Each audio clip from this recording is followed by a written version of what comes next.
All right, folks, getting ready. Yes, we are. Another $4,000 later today. When I say later today, I mean in minutes. So 6 o'clock hour, which we've just begun because it's 6:01. We've got the 7 o'clock hour. We've got the 8 o'clock hour. And we got the 9 o'clock hour. So later this morning, later today, we're rolling out the bucks. Now, the first $1,000 should happen within the next, within 30, 40 minutes or so. And all you have to do is listen. Be the right caller. And know who won last, time at 9 o'clock hour yesterday. That's the way it works.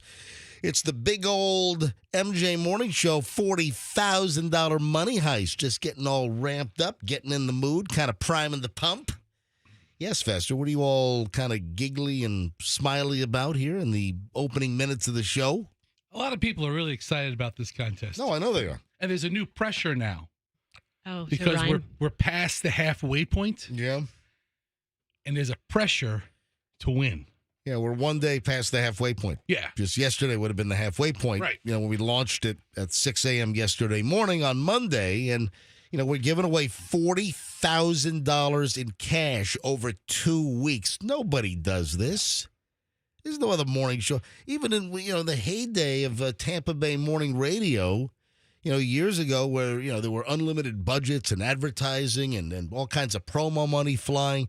I can't remember ever a morning show giving away $40,000 in cash over 2 weeks.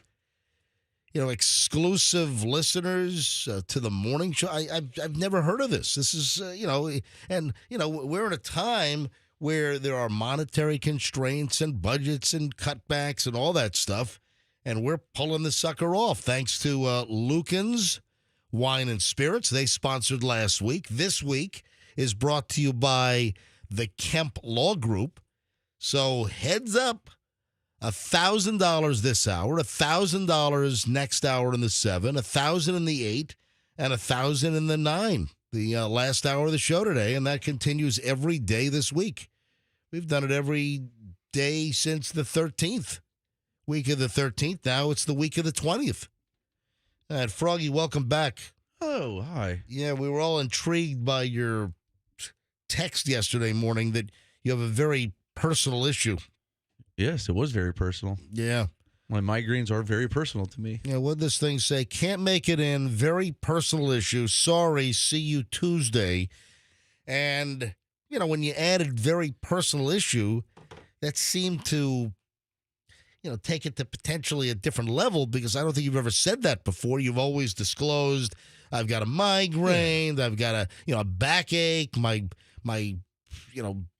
sciatica is hurting, right. Whatever the heck it is. I don't know. A lot of sciatica. Well, I don't know. I don't think you've ever said sciatica, but you got back issues. I've had a pinched nerve before. That's what pinched nerve. Yeah, I mean, you've always listed your ailment, IBS, hey, been in the bathroom all night, blah. And with this one, you kind of added a little level of mystery and intrigue when you added very personal issues. So it almost sounded to us like you were adding a new ailment to the mix that you don't want to talk about, that it was like very private and secret when you said that very personal issue. I'm just saying you kind of threw us for a little bit of a loop. Yeah, and what could be more personal than IBS? We talk about that. All right, I've never called in from staying up all night from pooping, all right? I thought maybe you had ED or something, or... Oh, I suffer from that. Yeah.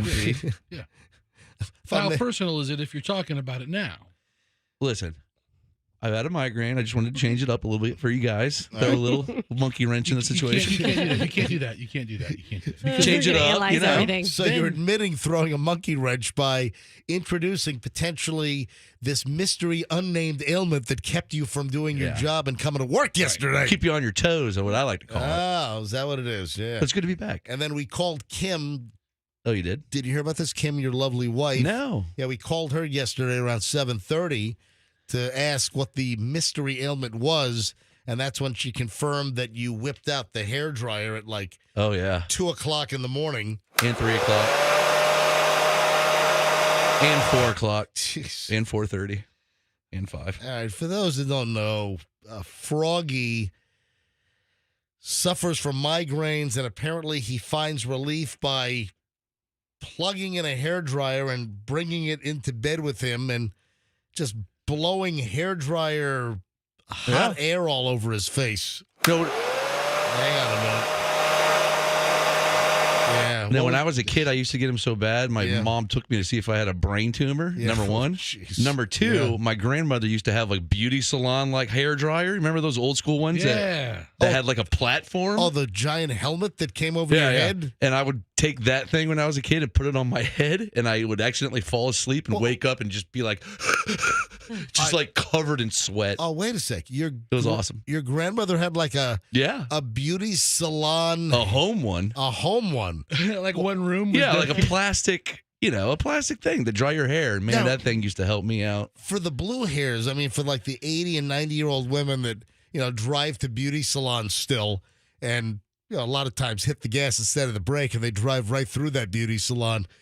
Do those places still have those? The perm machine? Yeah, well, the sit down, you sit in the chair and that giant crazy, almost like it's an alien, like an alien brain wave reading helmet. I don't see those in my salon, but I'm sure they're still out there because people still get perms, right? Do they? Well, I mean, MJ, but other than him. I'm looking at one right now. I do not. I do not have a perm. Yes. It's all naturally curly. It's wet hair. Slap on some gel. Let it dry. That's it. No, but my grandmother, both my grandmothers, they had that grandma hair. They had that 2-week crunch helmet. You know what I'm talking about? Of course. And they didn't wash their hair. They didn't do anything. And they went to the salon like every 2 weeks or something. And remember, you touched their hair. It looked like cotton candy. It would make a sound, a crinkle sound. Right, but then you touch it and it would go. I have to sleep sitting up. It was like a fiberglass shell is what it was like. And I just remember being a little kid, and even my mother, when I was a little kid, I still have memories. And as I sit here right now at 6:08 on a Tuesday morning in 2024, I just had like a flashback of probably being 3 or 4 years old and going to the hair salon with my mom and just kind of sitting there, and they sit down in that chair. It's like, I think like in Goodfellas or they sit and they yenta about all the stuff going on. Exactly. That big old hairdryer helmet. And I heard that he was cheating on her. Oh, Tony's going to be so angry. So I just have a memory of going to like the hair salons with my grandma, my mother, and they had the whole wall of all the seats and that like the box behind the chair, and then the whole hairdryer helmet that came over your head. I want to buy one of those seats. Are those available on eBay or something? I can use that for my headaches. Fester's. They still make versions of the hairdryer helmet machine. There it is. I can have one delivered for $500. Yeah, that's what my grandmother used to. That's what my grandma had.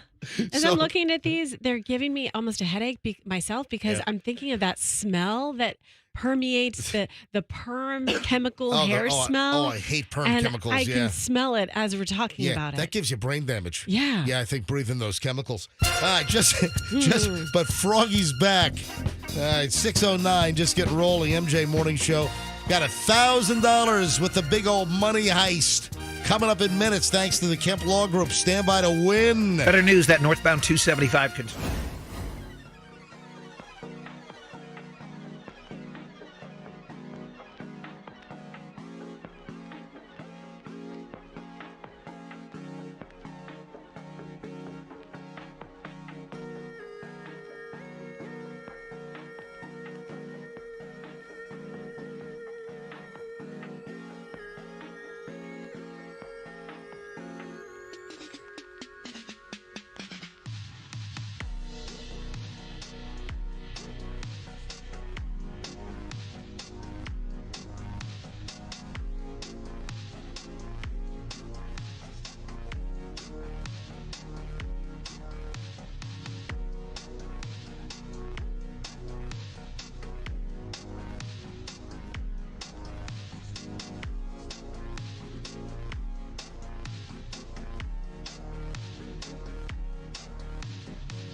everyone. Tuesday morning, and yes, if you're waiting patiently for me to tell you what number caller to be, in the 6 o'clock hour for the first $1,000, it will happen shortly.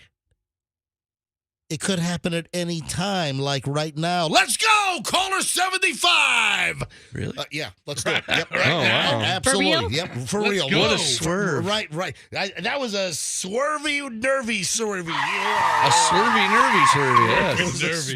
swervy, nervy, swervy. Nervy, All right, nervy. let's go. The Caller, nerve of that swerve. yeah, caller 75 right now. 800-990-1047. 800-990-1047. See, you got to listen. You know, for folks that say, oh, MJ always does it like during Morons in the news. Hey, a little bit of a script flip, okay? So you never know. I could give away the money at 7:58, and then at 8:02 I could do the 8 o'clock one. You never know. Oh, you wouldn't. Yeah. Oh, dare me? Let's go. Caller 70. What did I say? 75. You Yeah, did. Caller 75 right now. 800-990-1047.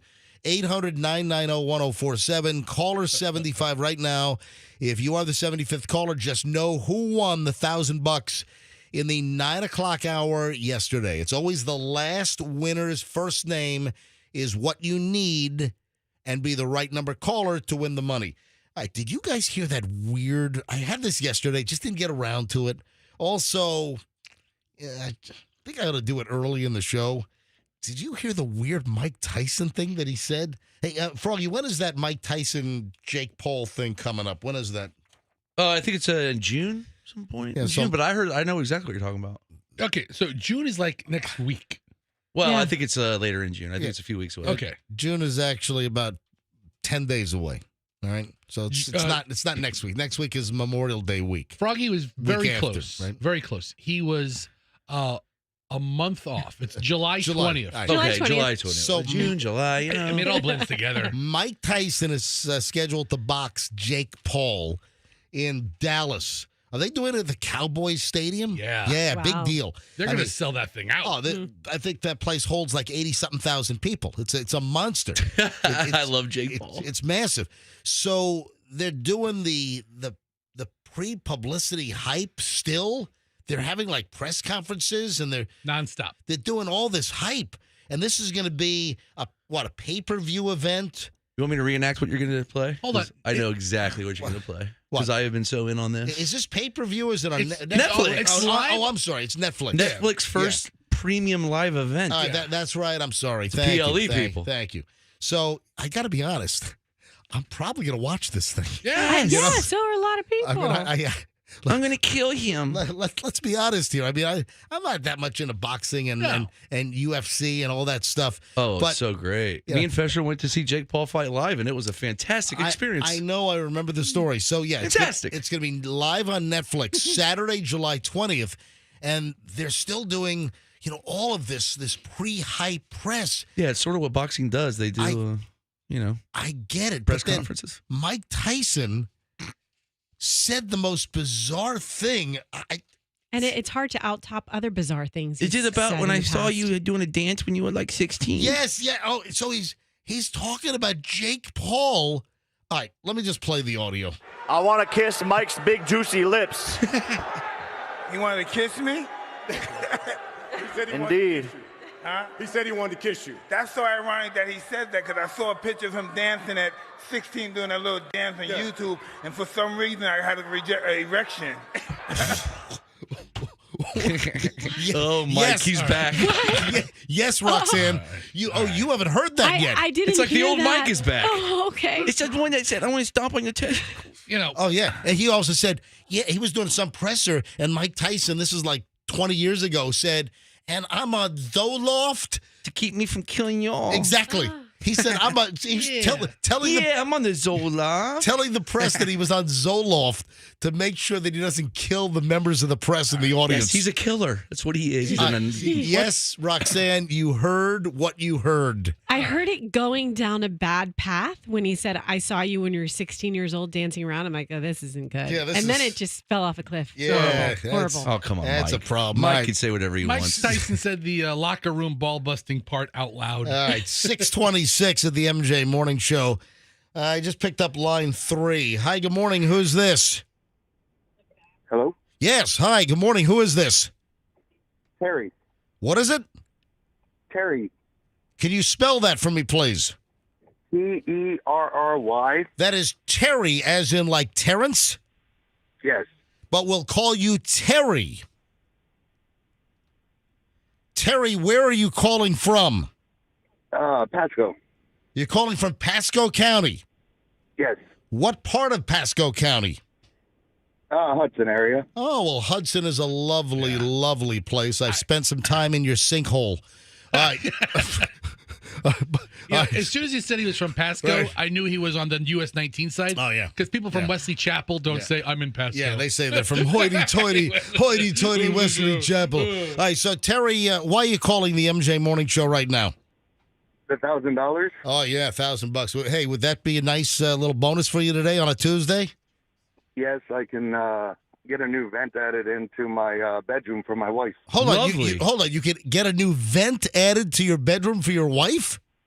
Yeah, for the AC. Oh, Awesome. wow. Air's important. All right, Terry. Jim. I'm sorry.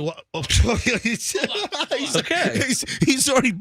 We haven't asked you yet. Oh, but hey, he's got it. I'm sitting on it. That's fine. I was just about to ask him. So, who won last in the 9 o'clock hour yesterday? And Terry just belted out Jim.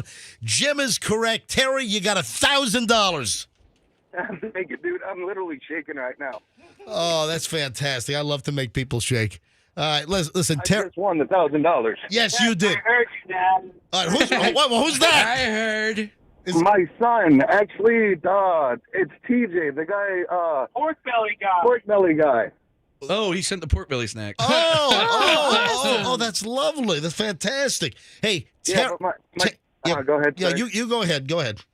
No, go ahead. No, you go ahead. No, you. No, you. No, go ahead. Okay, All right, Hey, Terry, congratulations. Yes, we'll go ahead. All right, congratulations, Terry, Terry. you got $1,000. Thank you for listening to the MJ Morning Show.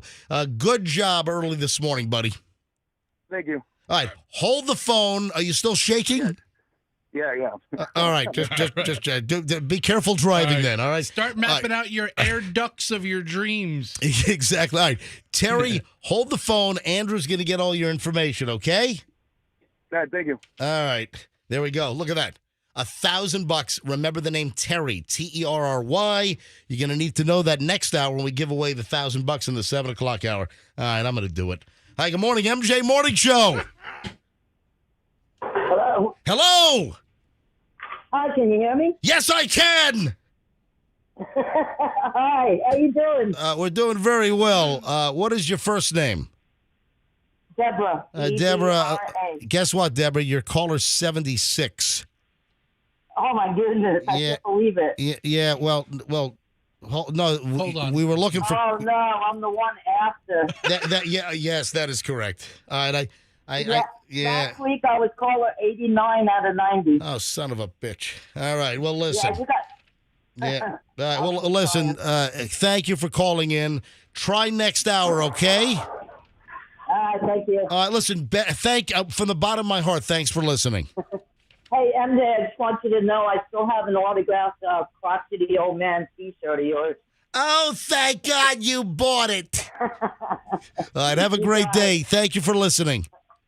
All right, thank you. Oh man, she's been one away. What, twice now? Oh man, yeah. Horseshoes and hand grenades. Not this contest. Every single line is still whipping right now. Every line. All right, so we just gave away the 1,000 for the 6 o'clock hour. I threw a little curvy swervy. I did it a little earlier. A lot of people expect me to do it like at 6:40, 6:45. Never know what to expect around here. Never know what to expect. Absolutely. Hey, Roxanne, you're still reeling off the Mike Tyson audio. I can't believe it. You want me to play it for you again or no? No. That's it. That was enough. Yeah, that's what's this enough on that? I remember it. Oh, man. Hey, if you're a daycare worker, let me give you a little heads up here. I'm going to keep you out of prison. All right. That's nice. If you're, what do you say? I said I was going to say thoughtful and nice. It is. I said nice. Yeah. If you're a daycare worker, or listen, if you're a parent that is going to drop off your kid at daycare early this morning, it's a little heads up on something. I saw an item that some daycare workers up in New Hampshire, they're in trouble, facing charges. What happened? The owner and 3 workers of a daycare center are in a whole lot of trouble.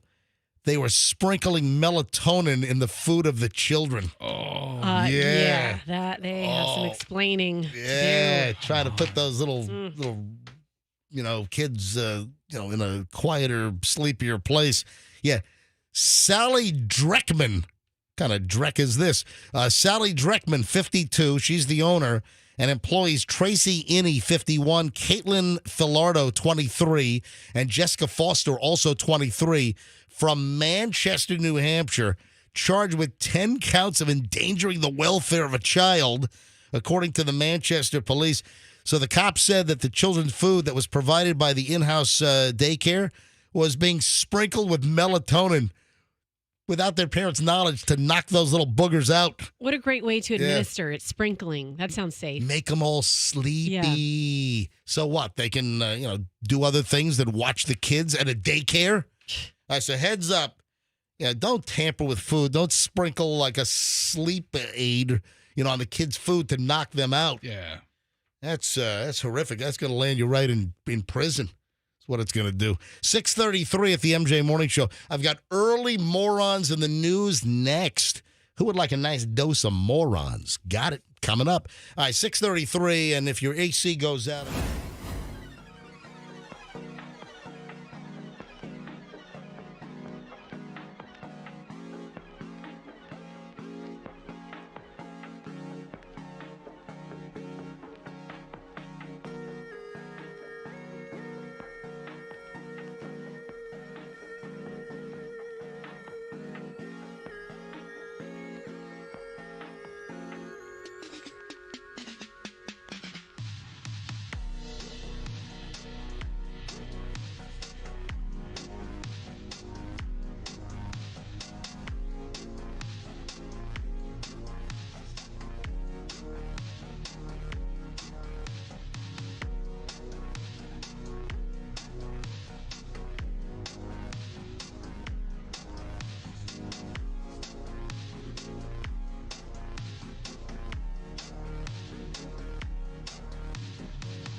Busted.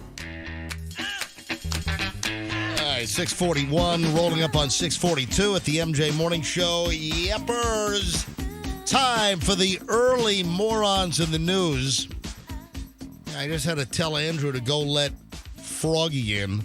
So everyone leaves the room. In fact, we're back live and no one's in the room except for me. It truly is the MJ Morning Show because I'm the only one here. Here comes Froggy. Hey. So Froggy just got locked out. Fester, here comes Fester. Yeah. Roxanne's still not back. All right, so hold on a minute. I have an excuse. Dude, your phone starts ringing. We're about to come back live. You're out of the room. You left your phone here, and your phone starts ringing with that old school ring that some people have. Yeah. You know, the old, the bell ringing, like an old, Old telephone. the old desktop, landline phone. Yeah. And I'm looking at it, and it says Froggy. I'm like, oh, geez, he's probably locked out. So I picked up your phone, and Froggy's like, hey, somebody let me in. And then I yelled to Andrew, hey, somebody go let Froggy in. Nice. Anyway, Thank you. so I had to pee. So you go outside? You peed in the parking lot? I go behind the QIK van. Oh, why? Oh, because I don't like the bathrooms here. You double No, I don't like the bathrooms here. They're gross, so I choose to go behind the van. Oh, natural. How And you should God see the intended grass it. back there. So It's your fantastic. morning outdoor medication plus a number one, man. There was no medication. What a nice just number one. Yeah, I smell it. What a nice combo package. All right. Just nice So- number one. So Roxanne is still out of the room. I don't know what she's doing, Right. but before Fester left the room, you said. Can I repeat that? No, because Roxanne doesn't want to get into it. It's What- kind of what- a private Oh, situation. No. You said something Yeah. that Doug probably can't go on vacation enough. I said, listen, Oh, Fester. After he's not on vacation, he's working. hold on, Who do I you think didn't pays say- the bills in hold my on, house? hold Not on, me. hold on. I've been misquoted. What did you say? Roxanne and I had a conversation about just the next couple of weeks and Right. the busy schedules, and that for a couple of days, her husband is leaving town I for got to a be couple of honest. days. Roxanne's kind of like a single mom about 70% of the year. Well, and then I said, then as the door closed, I just kind of exhaled, and I guess the part that you mean to say in your head, but you kind of say out loud. You always do that. Yeah, You're I know. good at that. I have a thing Comes about that. out. I Yeah, just you do. said to myself audibly, if I were Doug, I could not travel enough. Oh, wait, so that wasn't directed toward me. Of course it was. Fester has this thing. Let's all be honest.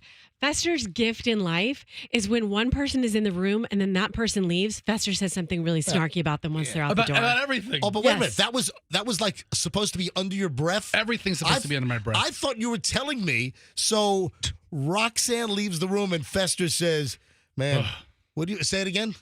You said, If I were Doug, I couldn't travel enough. Well, a lot of people I'm have sure. spouses that travel. Yeah, that's Sort kind of of a like thing. he's working both of those times. Absolutely. Let's do some early morons in the news here on the MJ Morning Show. Oh, if you're just tuning in for the next $1,000, the first one of the day with the MJ Morning Show $40,000 money heist, giving away $40,000 over 2 weeks, every day, every hour during the MJ Morning Show. Last week with Lucan's Wine and Spirits was remarkably successful. And then this week it's brought to you by the Kemp Law Group. Well, if you're tuning in now because, MJ always does it about now, well, guess what? I threw a little curveball, and I gave away the $1,000 about 15, 16 minutes ago. No, actually more than that, about 19 minutes ago. Whoa. Yeah. So we did a little earlier. That's why you always got to listen. You never know if I'm going to throw a little curvy swervy. And I did. So the next $1,000 is coming up in the 7 o'clock hour. All right, listen to this. A lot of people don't like DMV, right? A lot of people do not like going to the driver license place, the Department of Motor Vehicles. Yeah. And this is kind of universal. Takes a long time. I don't know if this happens like in Finland and in Gaza, but The Gaza DMV has a line right now. does it? I mean, All yeah. right. So here's the deal. Seriously, I think it's universal that at least in the United States, it doesn't matter what state you're in. Is there any DMV where people say, "Oh my God, the DMV is just a dreamboat"? It is so. It is. I love the DMV. Yeah, you're right. It is. Is there any state where people are like raving about how great the DMV is? The lighting is great. It's just relaxing. Why don't They they get spice to you it right up? away. Spice it up. Have like a performance in the lobby or Like a something. juggler? Well, Mariachi well, You know, band. like if you go through the New Orleans airport, sometimes there's like yeah. a jazz band. playing. a lounge singer. Yeah, something. Yeah, some lounge act. All right, well, listen to this. some acrobatics or something. This guy really hates the DMV. In Lincoln, Nebraska, guy was arrested at a DMV building in Lincoln, Nebraska. Joseph Schrader walks into a brand new DMV in Nebraska, and he starts throwing fish and carrots inside the place. Fish and carrots. Listen to this. Starving. This was last Friday. The new DMV building had opened hours earlier for the first time. Brand new freaking building. Brand new Department of Motor Vehicles. And this guy walks in and starts throwing fish and carrots. Why is there fish and carrots at this DMV? Listen to this. That's what he used for the assault. There was salt too? All right, Froggy, are you not following this? He brought the fish. Yes! No, there was no fish and vegetable stand inside the DMV. It was an opening day. They might have had a little table and refreshments and cookies. I don't know. All right. Fish yeah, and carrots. yeah. Have you been to opening day of a place? They Here's usually some- have balloons. Here's some carrot sticks and here's a some couple perch. Cuban sandwiches. Yeah.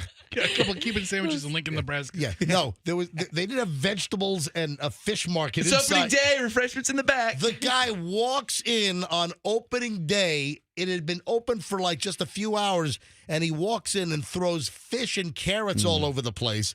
And I don't know this. How does it caused an estimated $9,000 worth of damage? Damn. I mean, Strong carrots. Yeah, I'm telling you.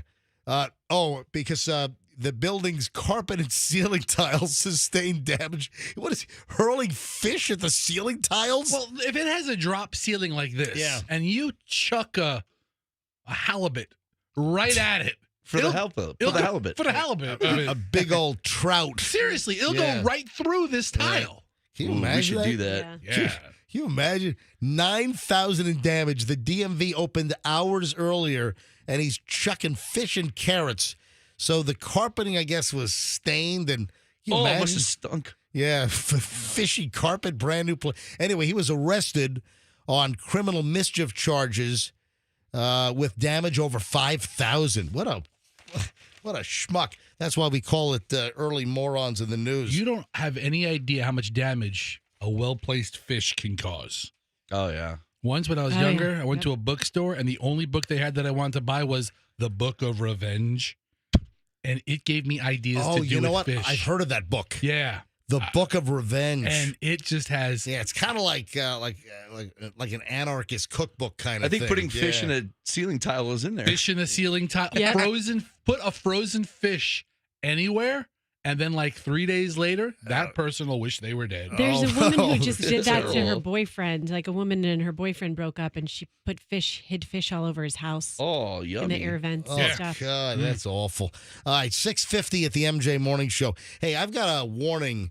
If you have any like auto driving functions, you know, a lot of vehicles, it's not just like Teslas, but Yeah. a lot of vehicles have like an automatic driving function. I mean, I saw some commercial for, I think, a GMC pickup or something, and the commercial is the person just driving down the road, hands are on the wheel. I don't think it's a good idea. I don't get that. I don't understand. But I have an auto driving function story that is not to be believed. You want to hear what some guy did in his truck? Wait. It is worth it. This is insanity, and it's next. Oh, and I didn't get to this yet. I've got an OnlyFans story involving a police officer. So OnlyFans, yeah, the adult content website, OnlyFans. Oopsies, got to make sure that you don't give it away. All right, I'll explain. Coming up next, clearly a very intriguing segment in minutes on the MJ Morning Show. Oh, we're also 9 minutes away from the 7 o'clock hour, and then the clock starts again. We'll give away another $1,000 in the 7 o'clock hour with the MJ Morning Show $40,000 money heist. I implore you to stand by. If you don't know Weather Tight Mike, you need to know.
I do declare the 7 o'clock hour is here, meaning another $1,000 could blow out at any moment with the $40,000 MJ Morning Show Money Heist.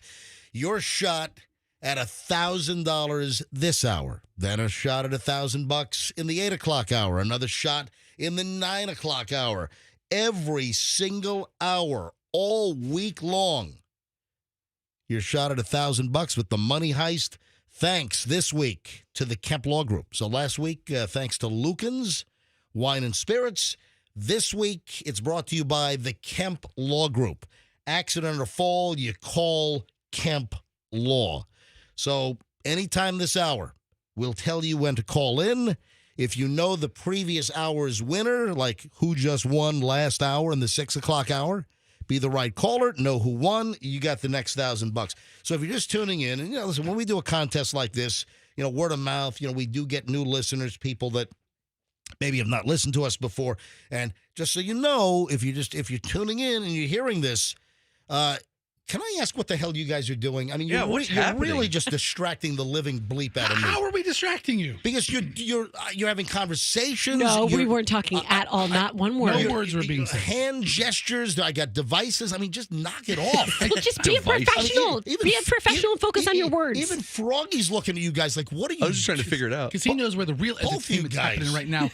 I tried to organically do something on the show that would have just came up naturally, and I was going to try to drop it on somebody, but then somebody, Roxanne, saw me trying to do it, and now she's trying to micromanage it. I have no idea what the hell you're doing. Well, she's eating a banana. Just do me a favor. Just focus on the program and stop doing 19 things on the side, distracting the living bleep out of me. She's eating a banana. She's eating a banana. Right. I'm like, okay, I'm going to get a picture of Roxanne eating a banana and put it on our social. What kind of weirdo are you? Right? I'm into fruit. You're creeping on Roxanne putting a banana in her mouth? I'm encouraging her to get her daily potassium. You see how I had to micromanage it? Right.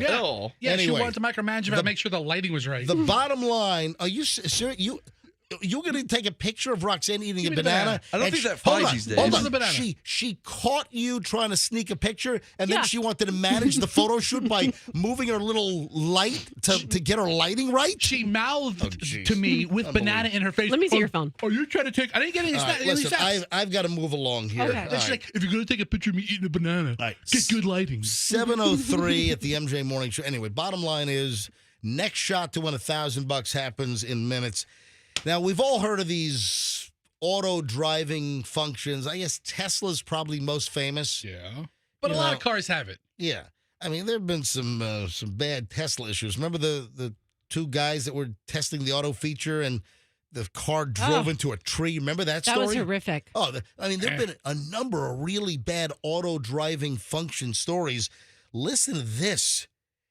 A pickup truck driver climbed in the back seat and laid down while his truck was driving 80 miles an hour down the road. I mean, guts. Are you freaking kidding How me? could you be so relaxed to fall asleep in that moment? A Ford, listen to this. A Ford pickup driver filmed putting his life at risk as well as others. This is a Ford F450, so that's a big dog. The right? F450? Yeah. Sure, yeah. This was a Ford F450, and a driver put a video online of himself laying across the back seat of the truck. Nobody up in the front. No driver assistance system available to the public is good enough to accomplish that, according to experts. So to actually take this to the next level of idiocy, the Ford F450, a fine vehicle, that vehicle is not even sold with Ford's best version of the driver assistance system, which is called Blue Cruise. And I've experienced Blue Cruise because, listen, I do commercials for Veterans Ford. You know, you hear me do my live commercials. If you're looking for a Ford, you go to Veterans Ford and you tell them you want the MJ deal, you will not get a better price from any other Ford dealer in town. You go to Veterans Ford, tell them you want the MJ deal. They'll treat you like family, and you'll get the best deal possible. So I've driven a bunch of Fords, and I've actually experienced the whole Blue Cruise feature. But this guy gets in the back seat. I mean, this is unbelievable. The video was posted to Instagram. Guy can be seen lying across the rear bench seat of the truck, identified as a Ford F450, as the camera pans to the front of the vehicle, and there is nobody in the driver's seat. Wow. There is nobody in the passenger seat, and the guy is laying down in the back seat, and the truck, you can see the speedometer. It's like going 80 miles an hour. Damn, that's guts. What the? Yes, Andrew. Is this essentially just cruise control? No, because it makes turns. Yes, cruise control doesn't steer. So, Right, but how does it know how fast to go? It has sensors all around it. It'll keep you like a car length, 2 car lengths from behind the car in front of you. Right, I thought on these where it knows where to go, making the turns, I thought it would know the speed limit. This is unbelievable. It's creepy. Yeah, this guy's getting blasted online, which is nuts. And he's just lying down in the back seat. He's got his head propped up on, it looks like a box in the back seat, like he's using a box as a pillow, and no one's driving the vehicle. 80 miles an hour. Boom! Barrel-assing down the road. Give yourself some rest. Oh, my God. Talk about putting people in danger. Yeah. Hey, so OnlyFans, which I've disclosed in the past, I have an OnlyFans account, which, I blur my face. No, I'm kidding. I don't. We recognize it still, though, because we see your hair. Yeah. I'm kidding. I do not have an OnlyFans. In fact, I have revealed, I have disclosed, I've never even been on OnlyFans. I've never even gone even to the landing page. Don't you have to pay? Yeah, well, Of course. Well, it's like a login page. Yeah. Yeah, I'll go right now. Is there any free content on OnlyFans, or is it all paid content? I don't know. This isn't Peacock. Right. This is OnlyFans. So, Dude, I whipped out my Peacock last night and watched a great movie. what did you watch on Peacock last night, Froggy? The Iron Claw. It's really good. All right, so you got to be careful. Don't give yourself away. A cop in Nashville's in trouble because it was a patch on a uniform. I think they tried to film it kind of in a fashion that you knew it was a police officer, but they deliberately tried to not have any noticeable features that would delineate and determine whether this cop was a real cop, whether it was a real uniform, kind of a fake prop uniform, but it was a patch. This Nashville cop was fired because he appeared in some adult online OnlyFans video, and he was he groped an OnlyFans star's chest. So the cop is groping.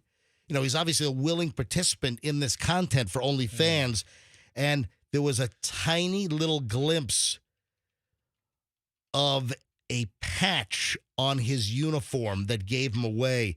And there's a reason why I'm doing this story, folks. The cop was identified, just a quick glimpse of what was apparently exclusive to the Nashville police uniform. The officer was fired for wearing his full uniform for this appearance in Can't Believe He Didn't Arrest Me, which is an X-rated OnlyFans video, and it was produced by some local adult star named Jordan. And this has all been confirmed by the Metro Nashville, Tennessee Police Department. Guess what? What? The officer's name who was fired? Officer Sean Herman. Wait a minute. I think that's my cousin. Hi. He's always been a troublemaker. Yeah. We believe it's Hal Herman's cousin. Yeah. Uncle Halbert's going to be mad about this. Yes. Uncle Albert. I don't know if I would have done this story otherwise if the officer's last name wasn't Herman. Yeah, his dad, Al Herman, is a patriarch of the family. Yeah, from Hal Herman headlines fame. Yeah, so Officer Sean Herman was fired. Oh, Sean, come on, get with it. Someday you got to get your life together. Yeah, it's just a little heads up on that. Wow. Those kind of things will bite you in the butt. Hey, let me know if you think that you believe this or you think this is just like scientific research, clickbait, just garbage. There is a new report out that if you are hydrated, it makes you a better person. I can see that, but obviously there's a thin line, which I almost crossed last week. You can be too hydrated. And I don't think we're venturing into water toxicity death. Yeah. Just if you have a couple of Gatorades in your system, you might just have a better demeanor. I think so. Okay. I agree. Or how about why do you gravitate to the sugary drinks always? Or why, the Gatorade Zero. Why can't it just be you have just a good consumption of water? How about that? Yeah, because what am I? Surprised you didn't say Mountain Dew. Mountain Dew is like 99% water. Yes, it is. Okay. All right, so take it back. You guys should really just drink one drink. I don't know if it's 99% water. 97? I don't know. 95? Aren't you going to ask which drink? Yeah, What's the one drink? What drink? Juice, the juice. So Froggy, That's what I drink. You hydrate with juicy juice? No. I'm sorry. Say it right. You hydrate with juicy juice? Juice is the juices.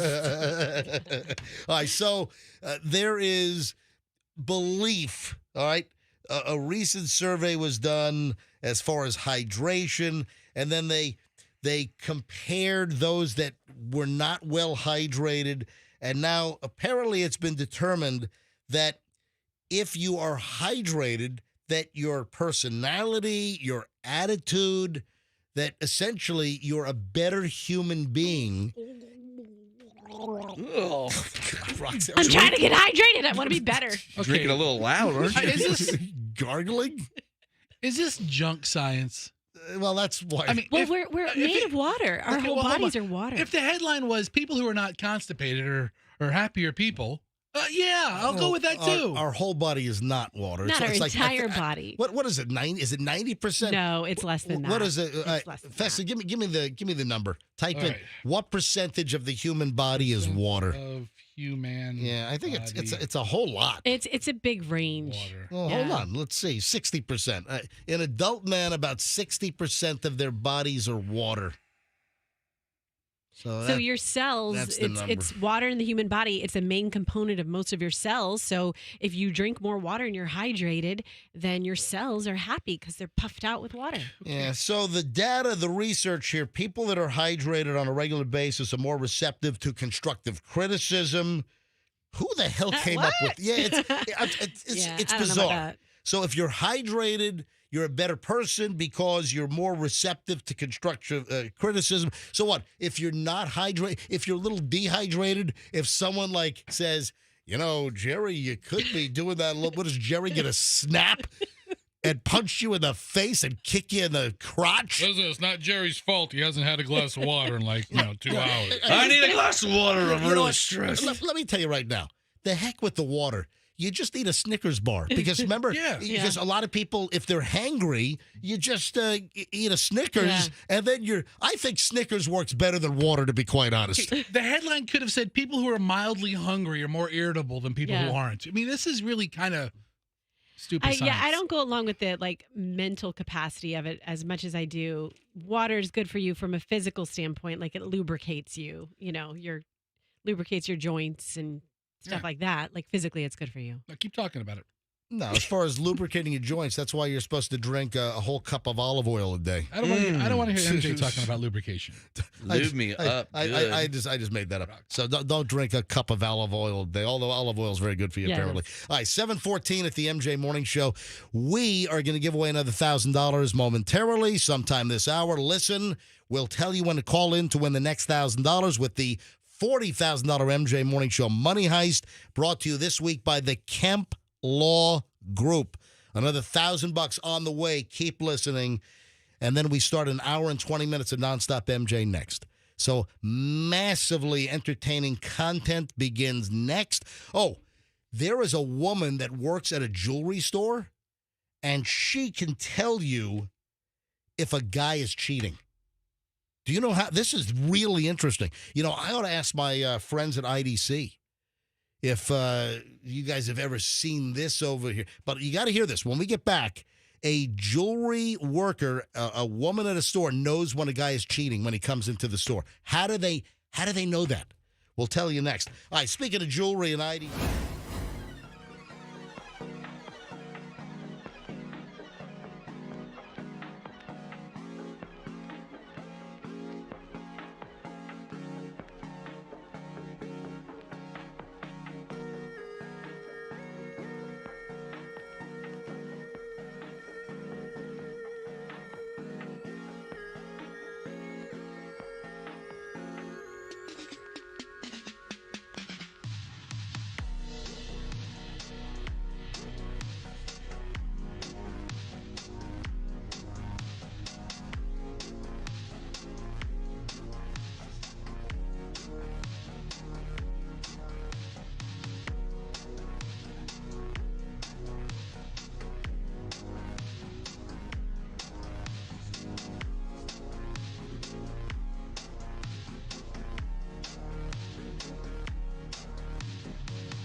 Q105, MJ, Froggy, Fester, Roxanne, Andrew, the producer.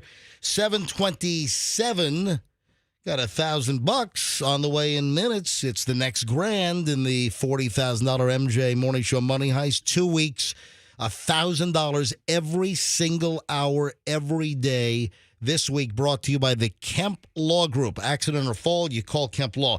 We have an emergent situation. I just got kind of a frantic text from a friend of mine who lives in my neighborhood, and he is in South Tampa, and there is a bird stuck in the sewer. Like not like a not like a sparrow or a cardinal or something. Like a pelican? Yeah, it's like hold on. I got to hang on. I got to call him. Let me get. Hold on a minute. Hang on. We might have an update on this. Hold on, because Those pelicans are nasty, man. I tried to get a lure back from one of those things. Nope. Hang on a minute. Let me. Is it a spoonbill? Could be. Just guess every bird that could get. Is it a stuck. tufted titmouse? No, My favorite It's a bird. little bird. They're too tiny. Is it a tufted titmouse little? All right, so hold on a minute. It's not a tufted titmouse, all right? We're sorry. You must first dial Come a on. 1 or 0. Jeez, what the? Since when do I have to dial a one? Ooh, is it a flamingo? Oh, that would be beautiful. Yeah, I mean, well, a flamingo in a sewer, Froggy. Not so beautiful. It was Sounds not like a movie. It was not a flamingo. All right, so there might be an update on the bird stuck in the We're sewer. sorry. You must Oh, first jeez. What the? Since when do I have to Okay. dial a 1 for an 813 number over here? Just call from your cell phone. What the heck? Our phone system, you know what? It behaves differently every single day. It's bizarre. Could it be a heron? Maybe an osprey? Sandhill crane, maybe? Andreas? Hey, Andreas. Golden eagle? Yes. Hey, it's MJ Live. Hey, MJ, how are you this morning? All right, so hold on. We have an update? Yeah, we have an update. So I actually tried to start lifting the grate up to see if I could do it myself because it's in the sewer grate. And obviously I got it to jiggle, but these things are very heavy. Yes. So I need a crowbar or something. And then as I started to, jiggle it around a little bit as much as I could, it kind of went back down the tube.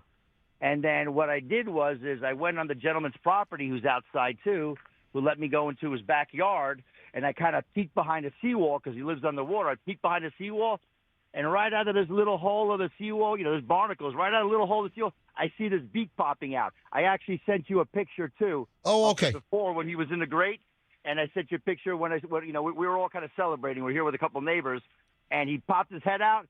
And, we're all celebrating. He found his way out. All right. Great, have some drinks or something. Oh, okay. Yeah, what a great reason to day drink, Andreas. The bird found his way in and found his way out. All right, no, seriously. Listen. He just sent me pictures. I'm looking at the pictures right now.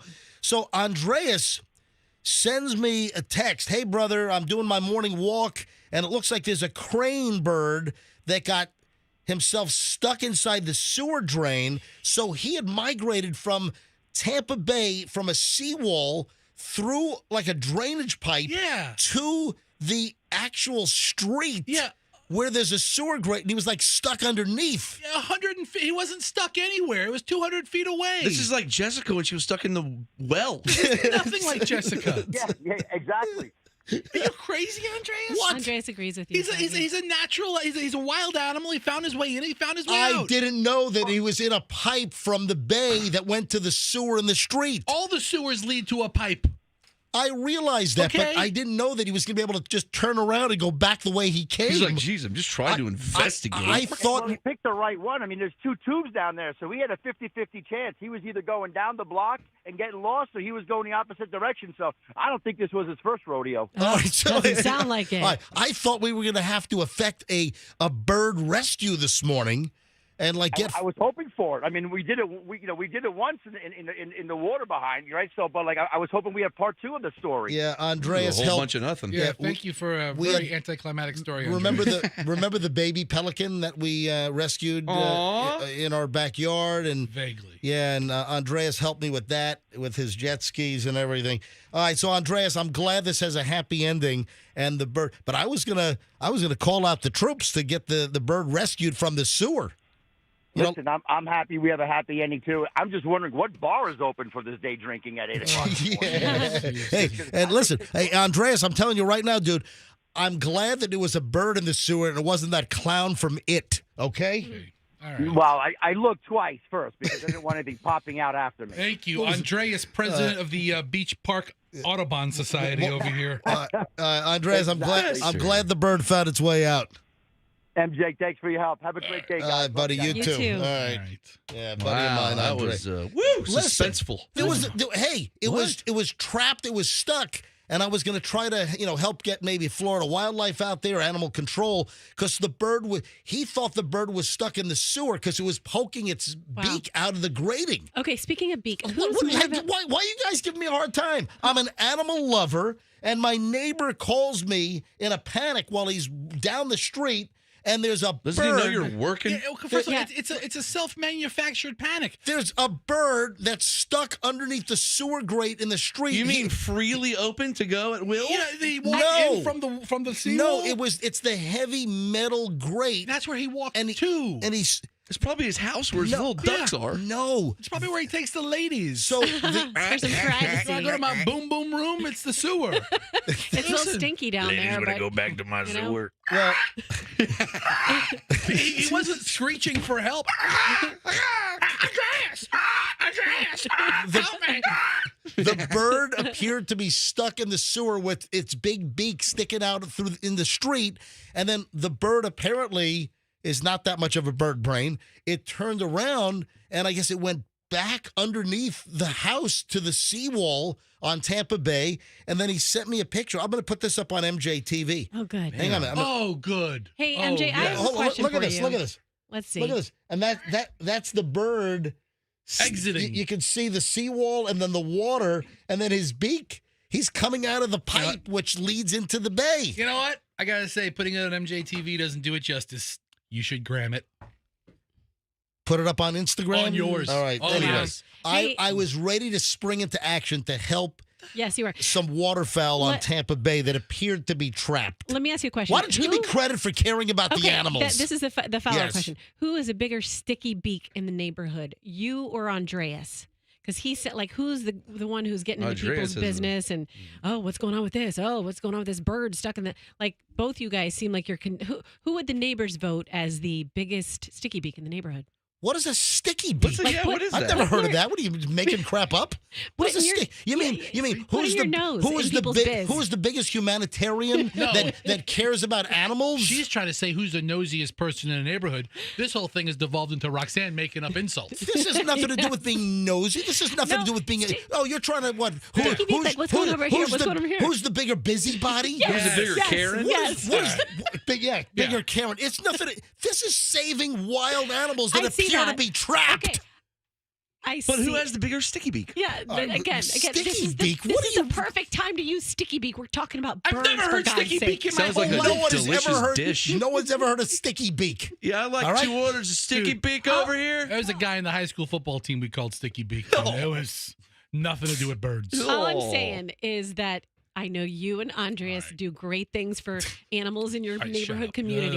Don't tell her to shut up. Shut up about the whole conversation. Shut your mouth, This Fester. whole thing, Sticky Beak. Fester, did you just tell Roxanne to shut up? I told the room to shut up with this whole thing. We're saving birds. It's a bird. It got in, it can get out. It's an amazing animal. We didn't know. know. I'm going to stick your beak closed, Fester. Roxanne, I'm stuck in a drain. We didn't know that the bird could get out. Roxanne, call Andreas. All right, I'm moving along. I've actually never been this comfortable. Honey, I found a home in Beach Park. It's in a drain. I'm going to throw my red stapler at your face in 2 seconds. Stop. Oh, no wonder we haven't heard sticky beak much. It's apparently an Australian phrase. Hey, sticky beak. Whatever. All right, folks, I'm going to make it all better with $1,000 in a few minutes, okay? $1,000. All right, Fester. Parrot. Can't blog group. Fester, stop. All right. $1,000. MJ Morning Show $40,000 money heist is coming up in just a few minutes. I'll tell you when to call in for the next $1,000. This week brought to you by the Kemp Law Group. Accident or fall, you call Kemp Law. This is kind of interesting. A jewelry store worker is revealing how to spot a cheater. So if a guy goes into a jewelry store and buys some jewelry, this woman knows if the guy is cheating on his significant other. How is that? Did she say, we got a special offer now? Do you want to give it to your, who do you want to give it to? Why are you doing Hal Herman all It's this? like War of the Roses, but War of the Jewelry. What is Hal Herman moonlighting at a... I used to do War of the Roses on my old morning show. It's Hallelujah in the morning. It's called Battle of the Bracelet. We have Hal on the line right now. Hi. And we have Cindy over here. Can I want to give it to my girlfriend, Amanda. Let me play the audio of... This is the jewelry store employee that has a number of indicators that the guy is cheating on his, main partner. All right, is one of them budget? Hang on. Let me play. Stop. Don't guess. Don't squawk again either. I'll just sit here and not guess. All right, listen. Please read the list. I've got the audio bites. Okay. The first indicator of this would be buying 2 separate pieces of jewelry. Now, there were men who would just buy a set, so say earrings and a necklace for their wife, and it really wasn't any cause for concern. Until a man would buy yellow gold earrings for his wife, who he stated only wears yellow gold jewelry. And then we'd move over to the case and he'd see a white gold necklace. He'd ask me to take it out. You could tell that this was not for his wife because his demeanor would completely change. He'd start looking around. He would start stuttering his words. He'd say, yeah, just put that on the tab too. Like that she'll really like that. And I was such a because I would be like, oh, but if your wife only wears yellow gold, she probably doesn't want that one. Start making up excuses. Well, sometimes she wears silver. Sometimes she wears white gold. Please. Yeah. All right. She sounds like a real detective. Yeah. Sounds like we caught a cheater. You've heard of Ace Ventura, Pet Detective? Right. She's Janet Jewelry Detective right there. Dun, dun. Yeah, exactly. Excuse me. I'll take that white gold over there too. How obvious is this? Here's another jewelry cheating indicator. Second indicator, and this might have been more specific to my store in general, but our boxes came in sets. So there was really no reason why you would need 2 separate boxes. Now, of course, there were the men that were like, okay, well, I'm getting her the earrings for her birthday and then the matching necklace for Christmas. And that wasn't out of the ordinary. But there were telltale signs that this man was not giving 2 separate gifts. So in the jewelry industry, you are trained to ask, what's the occasion? And typically men would just state, one occasion. And at the end of the transaction, I would say, I'll go box it up for you. And they would stop me and ask me, could you just maybe put them in 2 separate boxes? Ooh, so the 2 separate box. Here's indicator number 3 at the jewelry store that the guy might be cheating. At the end of every transaction, I would shake my customer's hand. And guess whose were the sweatiest? Cheater McGee. Okay, well, it sounds like she can find them, but it doesn't. Everybody else has to go become a jewelry store salesperson in order to figure this out. Cheater McGee.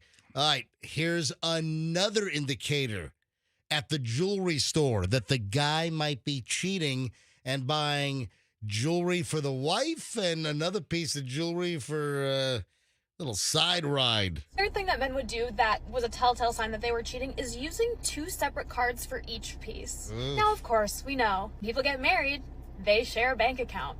But some men have secret bank accounts, and so do some women. But this is just in my experience. So when they would come up and I would be checking them out, they'd stop me. Can you actually put one on this card and the other one on this card? All right. Oh my gosh, you talk so much. Yep. I feel like you are the most talkative jewelry person ever. Just point me to the case and answer my questions. Do you have a gold muzzle? Please. Anything I can give you to get you to stop talking I want so much. a diamond-encrusted gold muzzle. All right. Sound-canceling earphones. All right, there's with gemstones. Yes, with gemstones. Yeah, a bedazzled noise-canceling headphones. All right, and then there's one more indicator that the guy shopping at the jewelry store might be cheating. Another thing they would do is pull the daughter card. Now, don't get me wrong. A lot of men did buy jewelry for their daughters. But this was different because I would ask them questions about their daughter. Just making casual conversation while we're going through the transaction and asking about your family. So I'd ask, how old's your daughter? She's 13. Oh my gosh, that's incredible. So she was born, what year is that? When's her birthday? January 8th. Oh my gosh, you should get her a birthstone necklace. Maybe not these diamond earrings for a 14-year-old girl, but maybe we could just get her a little, like, birthstone. I would hot drop this salesperson so quick. I'm like, give me the mute over there. We buy the jewelry from them. How old's your daughter? Does your daughter like diamond encrusted? She's kind of getting into their business at this point, right? Yeah, she's MJ. She's looking for it. She's looking for it. She's a little bit much as jewelry salesperson. Yeah. I tell this jewelry salesperson to go pound sand. Yeah. What else? Is there any other tips? No, that's it. That's all fine. Oh, wait a sec. I'm being told we have breaking news. Hang on a minute. Ladies and gentlemen, breaking news here on the MJ Morning Show. Hal Herman. Hold on a sec. Hold on. It's a good thing I'm here already. All right. Hal Herman is just sitting back enjoying the show. We have breaking news from my news team. This is unbelievable. I had to step away from the microphone for a moment because Hal Herman just popped in. Yes, I was just hanging out listening to the show, and I said, listen, I got to break this news. Hang on a minute. I have no idea. I just ran back from the newsroom. All right.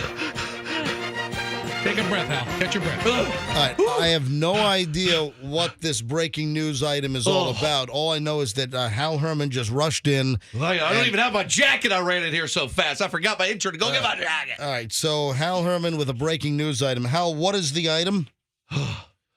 I got something breaking news. You're not going to believe this. Yes.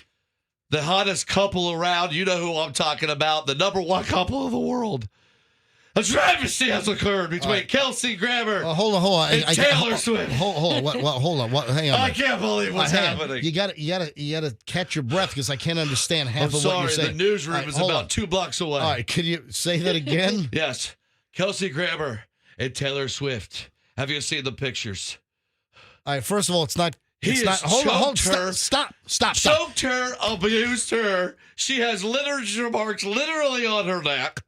Threw a vase at her face, chased her down a hotel hallway. Hang on. In a towel. Wait, stop. This is unbelievable breaking news. Hal. Play the music. This is unbelievable. Play what music? Breaking news music. Oh. Yes, and I need my Hal Herman headlines music because this is breaking news. All right. First of all, Hal. I got a cramp. Hal. Yes. Taylor Swift is with Travis. Taylor Swift is with Travis Kelce, not Kelsey Grammer. Damn, these script writers always has it up. And hang on a minute. You said that she's got what on her neck? She's got literature marks. Apparently, she has been choked out unconscious. Hold on. No. By Mr. Grammer in the hallway. Hang on a minute. It's not called literature. Apparently, they were drinking in the room. She wanted to escape. He chased her to towel. It's unbelievable. MJ, she has Shakespeare written all around her neck. No. Oh, my God. The literature marks are unbelievable. If you have like a rope or something put around your neck, that's called a ligature mark. I actually think it's a wait. Just coming in right now. Just coming in. What? He choked her with an actual book. Yeah. So it is a literature mark. No, it's not. Yes. All right, dude. What? Taylor Swift was spotted with what appears to be a hickey on her neck. She doesn't have ligature marks. First of all, that's an outright lie. You're going to be spouting out fake news like that. I don't know what you're doing. Yeah. Taylor Swift is on the brink of death, everybody. I think, the brink of death. I think we've run Travis Grammer is on the run. I think we've run this as far as we can do it. All right, there's it. Okay, I'm going now. Just wanted to come in with that. Hal Herman headlines with a special breaking news edition. Yeah. Did you also work in P. Diddy details about running down? I haven't heard anything about him. How's he doing? I heard he's just a class personified guy. What? What'd you hear? P. Diddy's in the news? I didn't even know. I'm bad boy for life. Something happened? Hal Herman instant special pop-up headlines on the MJ Morning Show. I'm always here for the news to break. All right, now here's the deal. Now the real story is Can I that, hang out? All right. Froggy, just stop for a second. I think Hal adds to the show. Yeah, the real story is that Taylor Swift was spotted with what appears to be a hickey on her neck. Oh, not a literature mark. Yeah, it's not a literature mark. I bet you she's a freak. It's not like Canterbury Tales on her neck or something. It's like I said last week. Don't you guys want to see them do it? See them do it? Just I bet you'd be awesome. Yeah, so all the Swifties are up in arms, or there's, oh my God, Taylor's got a hickey mark on her. All right, great. Oh, Isn't that suck something- that neck. Hey, speaking of P. Diddy, What happened? Or Sean Diddy Combs. Oh, Froggy, you weren't here yesterday. No, he Do wasn't. you know everything that's going down with P. Diddy in the last 48 hours? We know that Hal Of course doesn't, I do. but you do. Hal told me. What did Hal tell you? Well, no, it's more than He 48 got hours. It was over the weekend. He got nominated Nobel Peace Prize. We stop. That's what Hal told me. So over the weekend, this story broke. CNN got their hands on the video from that hotel room in Century City in Los Angeles from 2016, where Diddy is like punching and dragging and kicking his former girlfriend Ventura. Cassie. Yeah. Was it Cassie Ventura? Mhm. Yes. And Froggy, you didn't hear the apology? Yeah, because you weren't here yesterday. I thought that was fake. Did you hear the apology? No, I thought I literally saw it pop up and I was like, oh, this is one of those fake But, videos. I just wanted to reiterate something that with the whole Diddy situation, that hotel was complicit. But I was thinking that too. I mean, the fact They had that video. They saw the broken vase. They must have investigated, the right? fact that that hotel back in 2016 had the footage and Diddy paid $50,000 to suppress the footage. That hotel management, they had the responsibility. They had a response to call the LAPD or Beverly, whatever jurisdiction that is. Yeah. Beverly Hill cops, they would have called them. They needed, I ain't going to fall for no banana in the tailpipe Axel tree. Foley would have responded. So, seriously, they had the responsibility to call the police. When you've got video of Diddy dragging her down the hallway and hitting her and kicking her when she's on the ground. No ethics. In the hotel. That hotel, the Intercontinental or whatever the hell it was back then, that hotel, they were complicit. They should have been brought up on charges. I mean, listen, the statute of limitations ran out. The prosecutor in Los Angeles said as much over the weekend with his video. But, the whole Diddy situation, this guy is done. There is no, he's already under, the federal investigation. Remember the raids in LA at his home there, the raid in South Florida and Miami simultaneously because of potential human trafficking issues here. And you had the feds go in, you had the Homeland Security investigations folks, serving these warrants and looking to, collect evidence at Diddy's places. And then the video, I mean, it's bad on top of bad. It's an avalanche of bad. Boy. It is. Now, here again is the audio. This is his apology, which we played yesterday, Froggy, if you didn't hear it. It's so difficult to reflect on the darkest times in your life. But sometimes you got to do that. I was f***ed up. I mean, I hit rock bottom, but I make no excuses. My behavior on that video is inexcusable. I take full responsibility for my actions in that video. Dude, you're cooked. There's a big thing missing from that apology. Any of you guys know what that is? Let me play the last 20 seconds. Let me see if we can figure it out like a detective. I'm disgusted. I was disgusted then when I did it. I'm disgusted now. I went and I sought out professional help. I had to go into therapy and go into rehab. Had to ask God for his mercy and grace. I'm so sorry. But I'm committed to be a better man each and every day. I'm not asking for forgiveness. I'm truly sorry. Well, he might not be charged with that, but with whatever the feds did with their raids, he might be joining R. Kelly at some point. Yeah. And listen, I think we're all on the edge of our seats waiting to see if a shoe's going to drop with the federal raids and what does the Department of Justice, what do they have up their sleeves regarding Diddy? But that video is horrific. There's no coming back from that. This guy's he's not going to, he cut this video. Clearly he had some crisis management advice. Yeah, cut a video, be contrite. But Roxanne, you're maintaining that he omitted something? Oh, yes. You listen to that whole clip. Yeah.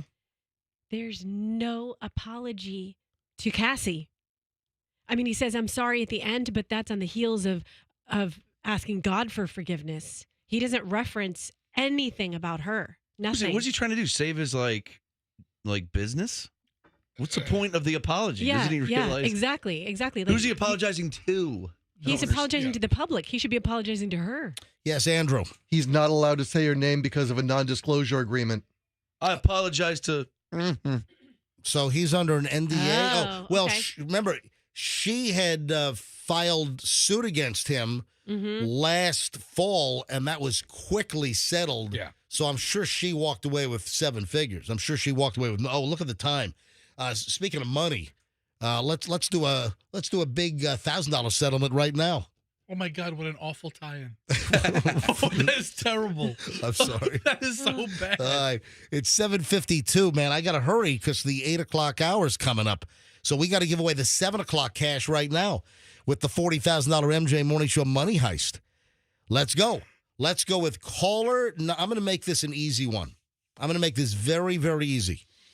Caller number 33. Oh, Larry Bird. Nice. Yeah. Caller 33 right now. Well, I figured I'd do a bird tie-in since the bird was stuck in the sewer a little while ago. Genius, man. Yeah. Genius. All right. Is that Larry Bird's number? Yeah. I had no 33. idea. All right. 800-990-1047. If you're the 33rd caller right now, 800-990-1047. Caller 33 will win $1,000 if you can tell me who won the $1,000 last hour in the 6 o'clock hour. Who was it? Who won the $1,000 last hour? That's how it works. It's like a game of tag. You got to be the right caller and know the previous hour's winner. And if you're listening right now saying, I have no idea who won last hour, well, guess what? Don't get all uppity. All right, here's the deal. Just listen now and listen to the first name of who wins in minutes when I take the call live on the air, and then you can call in when we give away the $1,000 next hour in the 8 o'clock hour. And then in the 8 o'clock hour, listen for the name and know that for the 9 o'clock $1,000 giveaway. And then you need to know who wins in the 9 o'clock in order to be in the running for tomorrow at 6 o'clock. So you always got to know the last one. So 9 a.m. winner today, you got to know that name for tomorrow morning at 6 a.m.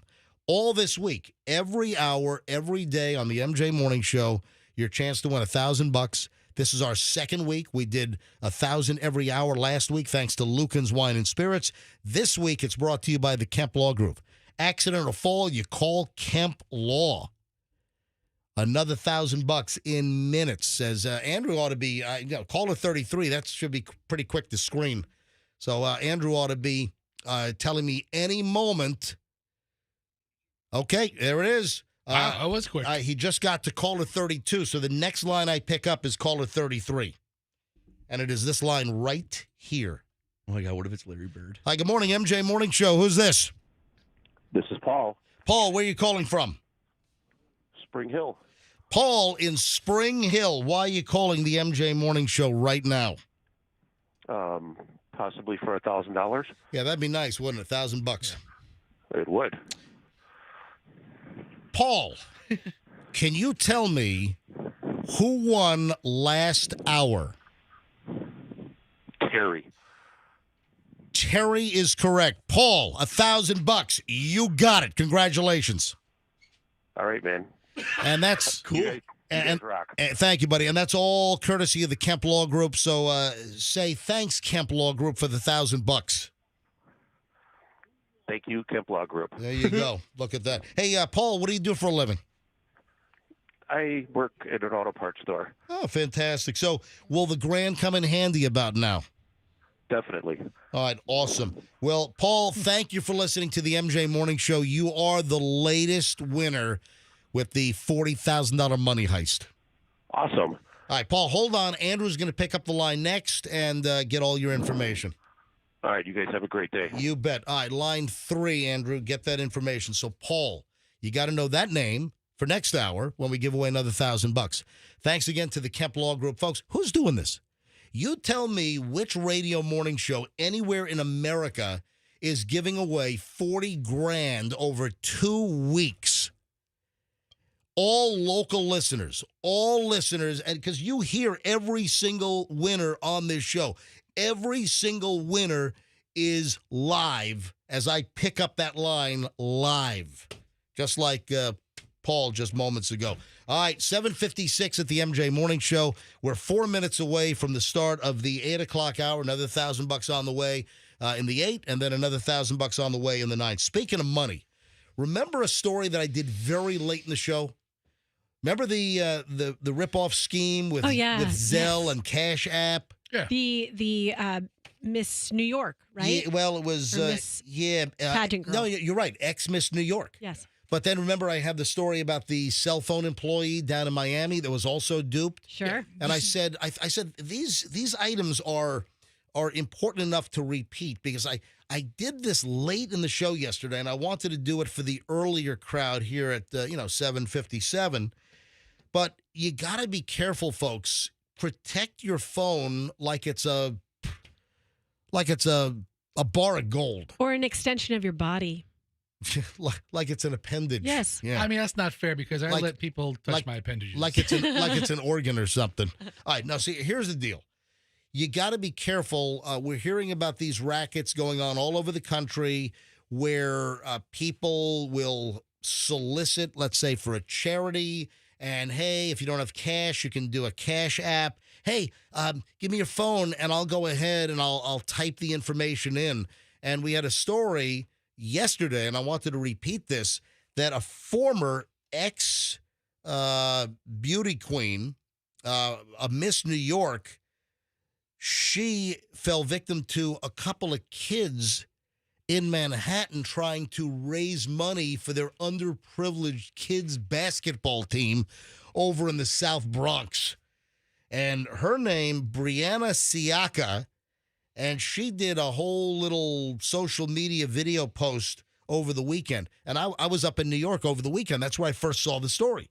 I first heard about it in New York. I saw it online, New York local media.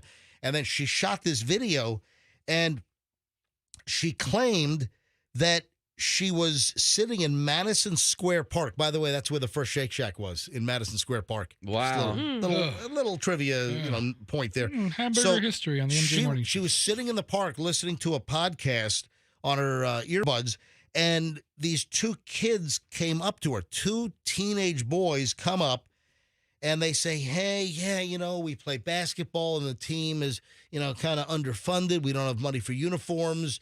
We're just trying to, raise some money. And she says, I don't have any cash. And then they say, hey, we can do Zelle, or we can do, what we had, Zelle. What was the other one they said? Venmo? Yeah, Venmo. Yeah, we can do the Cash Apps. And she said, I've got Zelle. And they even said, yeah, if you have Zelle, that's easier. So the kid then said, hey, you know what? I'll put in the account for you so you don't have to do it. So she hands the teenage boy her phone. The kid's, Froggy, you didn't hear the story yesterday. The kid then sends $2,000 to his account. Nice. Yeah, this is a whole big racket. There's no South Bronx underprivileged boys basketball team that needs uniforms. This is a racket. It's a con game. It's a confidence game. Conning people into, wanting to donate money to your cause. You give them some sad sack story. Oh, hey, if you give me your phone, I'll even put in the information. And they took her for $2,000, ripped her off. That's like last time I went to the grocery store, the scam was going on in front of it. Like, hold on one sec. Of anyone who lives here. Yeah, listen. Be careful. Yesterday, I was sitting in Madison Square Park in nature, minding my business, listening to a podcast. So that's the story. So she's just telling the story that I just told. The audio's a little low, but that's her story. So be careful, folks. Guard your phones. Do not hand your phone to somebody. Another racket is, hey, I lost my phone. Can I text my wife, or I need to text my girlfriend? My phone got stolen. That's another racket, is getting people to hand their phone over either for a phone call or a quick text. And there's a story of a cell phone store employee down in Miami that got taken. And Froggy was just starting to tell a story about something that happened at a grocery store, and I think the same thing happened to me. Yeah, at a there's like grocery these store. little girls dressed in some brown outfit. And I'm like, what is this scam? And they're like, I think it was cookies or something. Did they have a whole bunch of cookies on a table? I'm like, what are those boxes empty? You scamming? Get a new color. The brown doesn't work for you. And then they jumped you. Yeah, and then I seen them all over the place. Doors. The brown uniforms are brownies.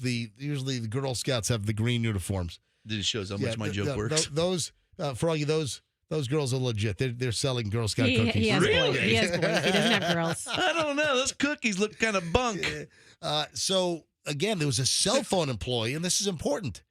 You have a cell phone store employee got nailed for $1,100, and the cell phone employee says that woman walks into the cell phone store. This is down in North Miami, and this was at a Talk for Less wireless store, and this dude was conned out of $1,100.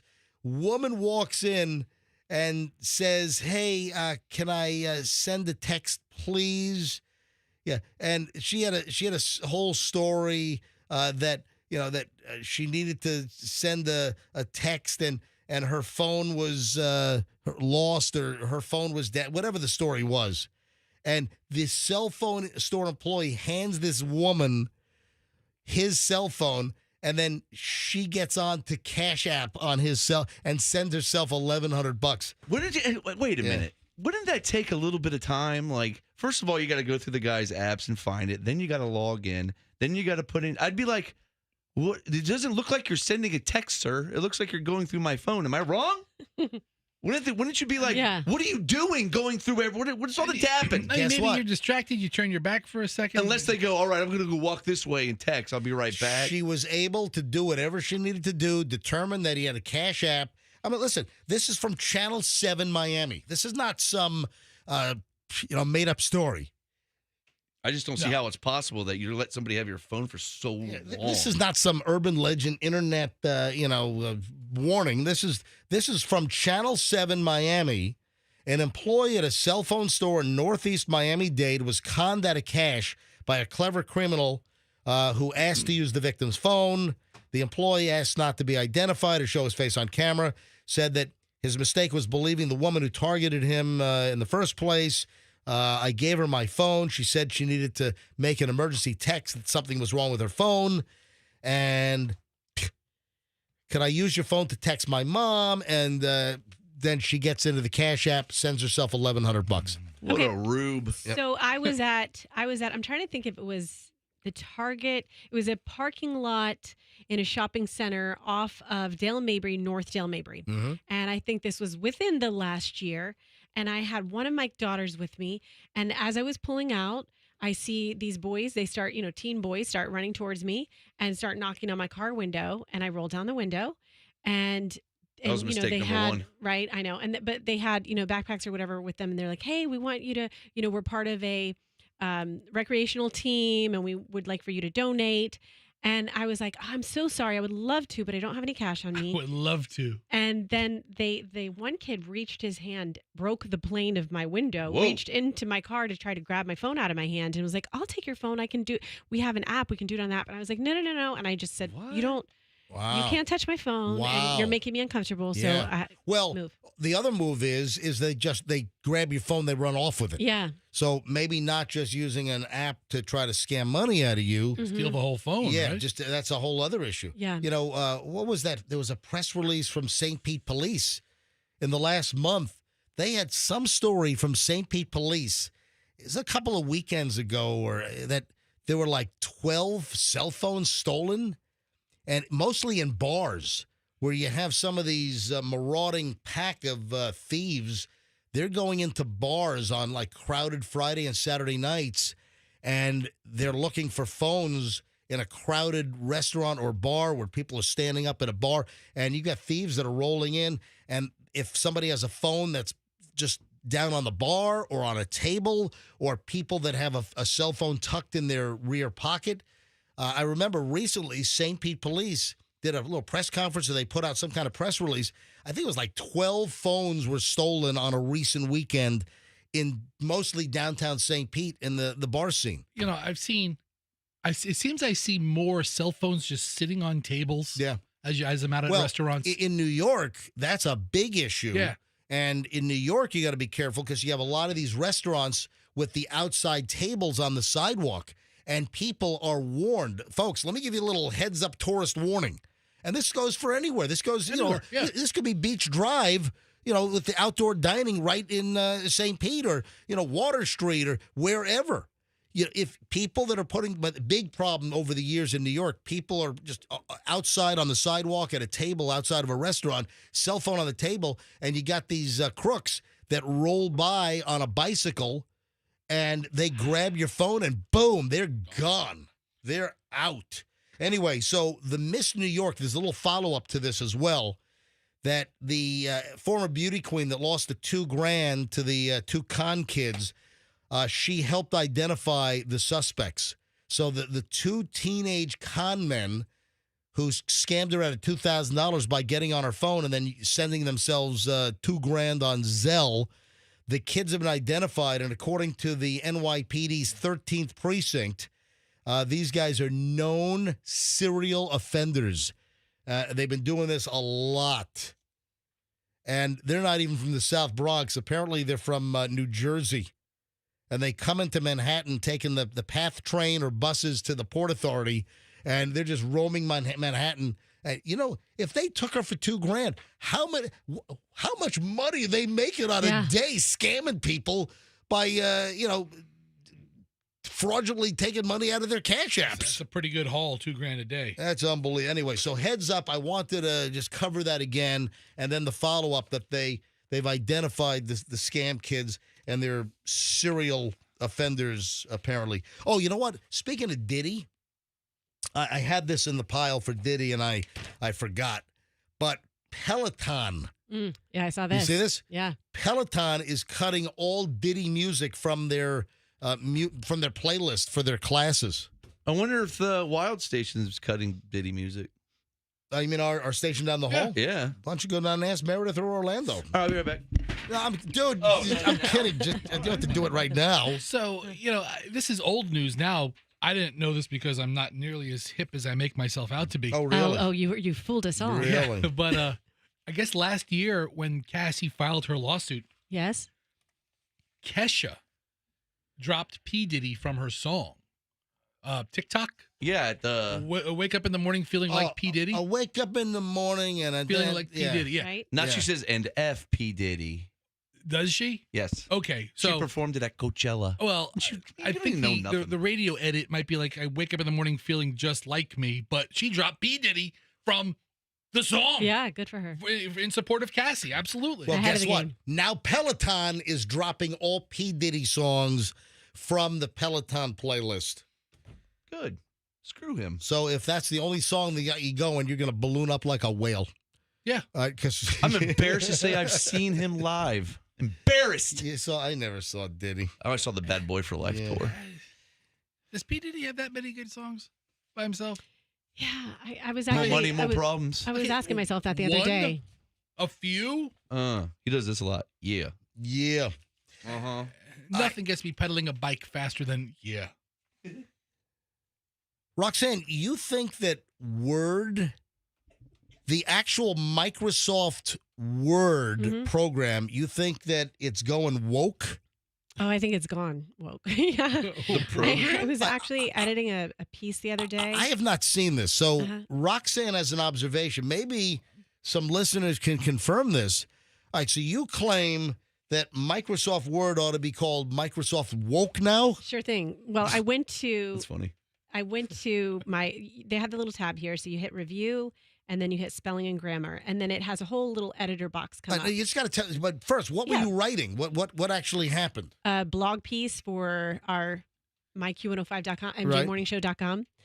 And so you write it in the body, you write it in the Word document, and then you put it in on our website. But I'm writing in the Word document, and it's correcting me on my inclusiveness in my language. All right, so give me the actual example. What did you write, and what did Microsoft Word try to woke you up on? Well, one of the phrases I wrote was, it was just, let's say it was describing wallpaper, and it was like black and white wallpaper. Right. And it tagged that and said this might be offensive to some. What? And then another Hold one. on, you're talking about something black and white? Yes. Wallpaper offends me. And it really? It couldn't figure that out. That way was more honed in on the black and white Hold on. portion What than if, the. What if you're talking about Michael Jackson's song "Black"? I don't know. Doesn't matter if you're black or white. Down and down, down, down. Yeah. It wasn't truly wallpaper, but it was something like that. It was What if you were descriptive talking of- about yeah. a black and white cookie?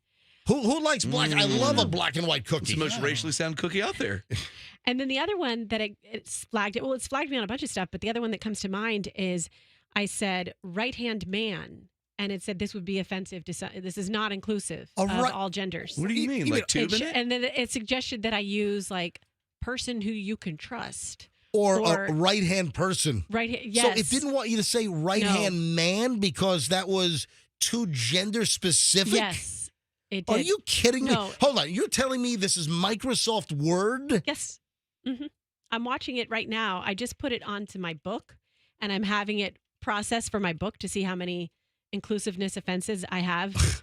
Which, again, think about this in terms of like a fictional writer. You create characters that are flawed human beings that are going to call someone a waitress at times, but then Word is going to flag you and tell you that you should be calling them a server. Let me tell you the flagging that I've had. I've done some like post on Instagram and I'll write something. Oh yeah, I wanted to, smack this idiot in the head. And before I'll hit post and a box will pop up. This language might be offensive, or others that have posted this. Have you ever gotten that?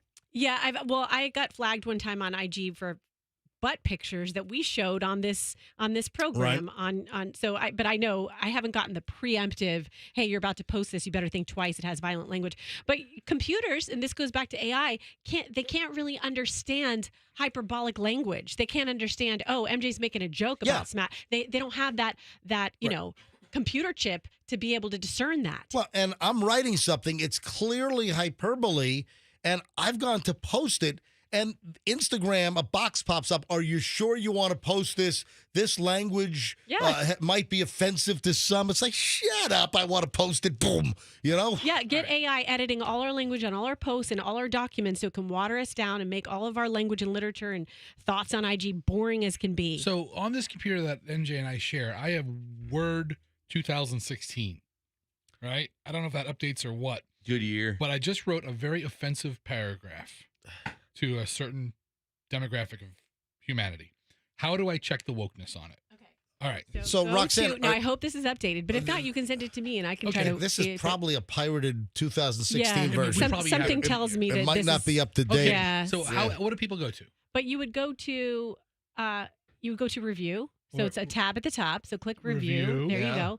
Now go to, this is an old one. This is definitely an old one. But if you would hit spelling and grammar right there, and then in the new version, it gives you this whole editor box. Oh, okay. So it's got to be a newer version of Word. Yeah. So see if it turns up an editor box. No, it's not. It's just giving you But you see on mine, Mindfester, how I have all these. Look, it's going to correct me on sensitive geopolitical references, which I don't have any of those. It's going to correct me on inclusiveness.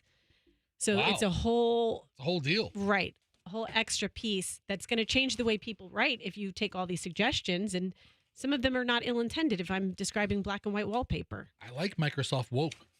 That's what it is. It's now Microsoft Woke is what it is. Hey, while we're discussing your issues, Roxanne, I have a listener that has called you out. Oh, please bring it. Oh! Well, it caught my attention. I got an email to MJ at MJMorningshow.com. Folks, you're always welcome to send me anything at MJ at MJMorningshow.com. This is my private personal email. If you've got a hot tip, you have gossip, you have something we need to know, if you want to remain anonymous with a tip, I assure anonymity. If you want to remain under the radar, no problem. My email is always open, MJ at MJMorningshow.com. Or my DMs are open on my IG. So if you want to hit me up on Instagram, I'm Certified MJ Radio on Instagram. That's Certified MJ Radio. And my DMs are always open. If you don't give me a follow on Instagram, or if you don't follow me, then, hey, give me a follow. My Instagram, Certified MJ Radio. So I get this email, and the subject line is what caught my attention. Roxanne is a fibber. Ooh. Okay, well, let's see if it's one of these hyperbole lies or if it's an actual fib. Let's hear it. Roxanne is a fibber. Okay, you got my fibber. Someone's auditing everything Roxanne says in the program. Oh, you mean Roxanne the fibber? You've got my attention. You're calling Roxanne a fibber. Why? And this came from Mike. And Mike sent me a picture. Remember when this went off in Roxanne's purse? And it was the face massager that you had. Mike, you pervert. You can't stop thinking about that. Yeah, and Roxanne, we had a vibrant going on here in the studio. And it was a legit face massager. And it was like a wand device with like a flat round, like the size of a quarter, right? Yeah, I got it in my FabFit Fun box. So it's this random box that gets sent to you with all these different beauty products. So I didn't hold on. Just randomly come into your mailbox, or you pay for the service? My mom got it for me for my birthday. Oh, for a gift. Oh, yeah. Okay, all right. So I get them every quarter, whatever it is. And so that was one of the items. It's not like I picked it out on my own, but I'm happy I have it. It's kind of like the company that does like the dog toys every month. Yes. So, you can subscribe. There's a company that does like interesting dog toys. There's all kinds of monthly subscription packages. Like kids, like little puzzles for kids. They have a mystery tackle box for fishermen. Are you serious? Yeah. Sends you tackle. Really? Line. All right, so you have a mystery wellness box that your mom signed you up for. Yeah, it's awesome. I love it. That's nice. Well, Mike is saying, remember when this went off in Roxanne's purse? And then, even there's a picture of the device on here. Whoa, read the fine print. Suitable for all body parts. Okay. So, would you like I'm busted, Mike. Would you like you to? Caught me. Would you like to address Mike's accusation that your face massager was for additional areas? Well, let me just bring this up to Mike. Mike, Yeah. you've been sitting on this for a while because I think that segment was about 2 years ago. You know what? It's been a while. And I just got this Mike's email. been obsessing about it for 2 years. This email just came in on Saturday. So Mike has a lot of time in his mom's extra room. Right? Thanks for keeping me honest, Mike. You caught me. Okay, Mike. Good job, Mike. Wow, we have some real sleuths listening to this show. Yeah, that's hysterical. You saw the latest celebrity that's being accused of using Ozempic, right? Is it Christina Aguilera? Yep. She looks unbelievable. Yeah. Did you see how? Oh my God. Yeah.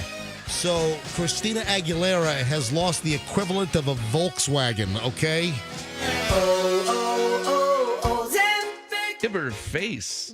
She still looks great. Yeah, she looks great. Yes. She gained weight. I don't remember her being anything except She genie in a fluctuated. bottle. No, She fluctuated. She has a range. She yo-yoed a little bit. She has a range. There are some pictures of Christina Aguilera where she's definitely much more full-figured. Still beautiful. And there's a new photo that just emerged of recent Christina Aguilera, and she is really, really slim. She looks different in the face. Well, listen, Yeah, she's if you 40 lose pounds lighter. if you lose a lot of weight, it's gonna thin out your face. Listen, we've talked about Ozempic butt. We've talked about Ozempic boobs. Oh God. We've talked about Ozempic face. All right, so is this just like the a modern way of people thinking they can get away with fat shaming? Yeah, exactly. People are losing weight, and they're like, oh, it has to be this. Oh, it has to be this. Oh, it has to be this. I completely agree. I mean, But the Daily Mail, the publication, the Daily Mail, they've put some side-by-sides. And remember, Christina Aguilera, when she was much younger, she really came onto the scene, in the late 90s, right? Same time as Britney. Yeah, right. Maybe late 90s. Like 99? Yeah. So that was Christina Aguilera's heyday. Yeah. And folks, we are 25 years later, 26 years later, and she put on a lot of weight. And you had the Daily Mail run a picture of her over the last couple of years where Christina Aguilera, I mean, she had, listen, I'm trying to be respectful here, but she looked really hefty. If Miss Piggy was personified, all right, Fester, stop. That's what she looks like. I mean, and this photo was taken less than a year ago. She's lost 50 pounds. She's lost a lot of weight. Look at the shot of her. Look at the picture on the. God. Yeah, that's what I'm saying. Thank you. That's what I'm saying. There's a picture of Christina. I like that version. Yeah. There's a picture of Christina Aguilera in like a tight, full bodysuit from last June. And now they have a picture of this month, May 2024. And it looks like she's lost 2/3 of her body weight. Do you know what the picture doesn't show? Kermit the Frog in the front row going, oh, I love it. All right, That's great. All right, so Kermit joke. Christina Aguilera is the latest celebrity that folks are saying, my God, look at that dramatic weight loss. Yeah. It must be Ozempic or Wegovy or Mounjaro. I think I have to really agree with Fester about that. It does feel like a new way to shame people. Damned if you do and damned if you don't. Like, oh, wow, you're going to shame her if she's too heavy, but now she's taken steps to lose the weight. And, well, she did it on Mounjaro. It has to be Mounjaro. Yeah. It has to be. There are a couple of images on my Instagram that I have not talked about. Oh, well, let's sit back. And it's not some of the pizza. And I was very sparingly on my pizza tour over the weekend, taking Julian back up to NYU and hit 16 pizza shops. Froggy, you weren't here yesterday. You had 16 pieces of pizza at least? Well, yeah. Well, I didn't eat a lot of full slices, but Miss Piggy. Well, will you stop? I mean, man. And I'm not on Ozempic, but this is unbelievable.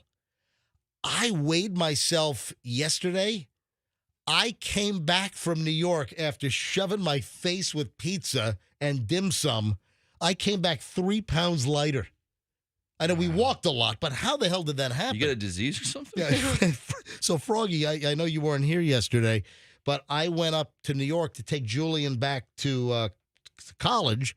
And then Jamie Culleton, the owner of the Nona Slice House up in Safety Harbor, he tagged along and we did a pizza tour. And I took him to a lot of my favorite places, or I took him to places that I had not been to.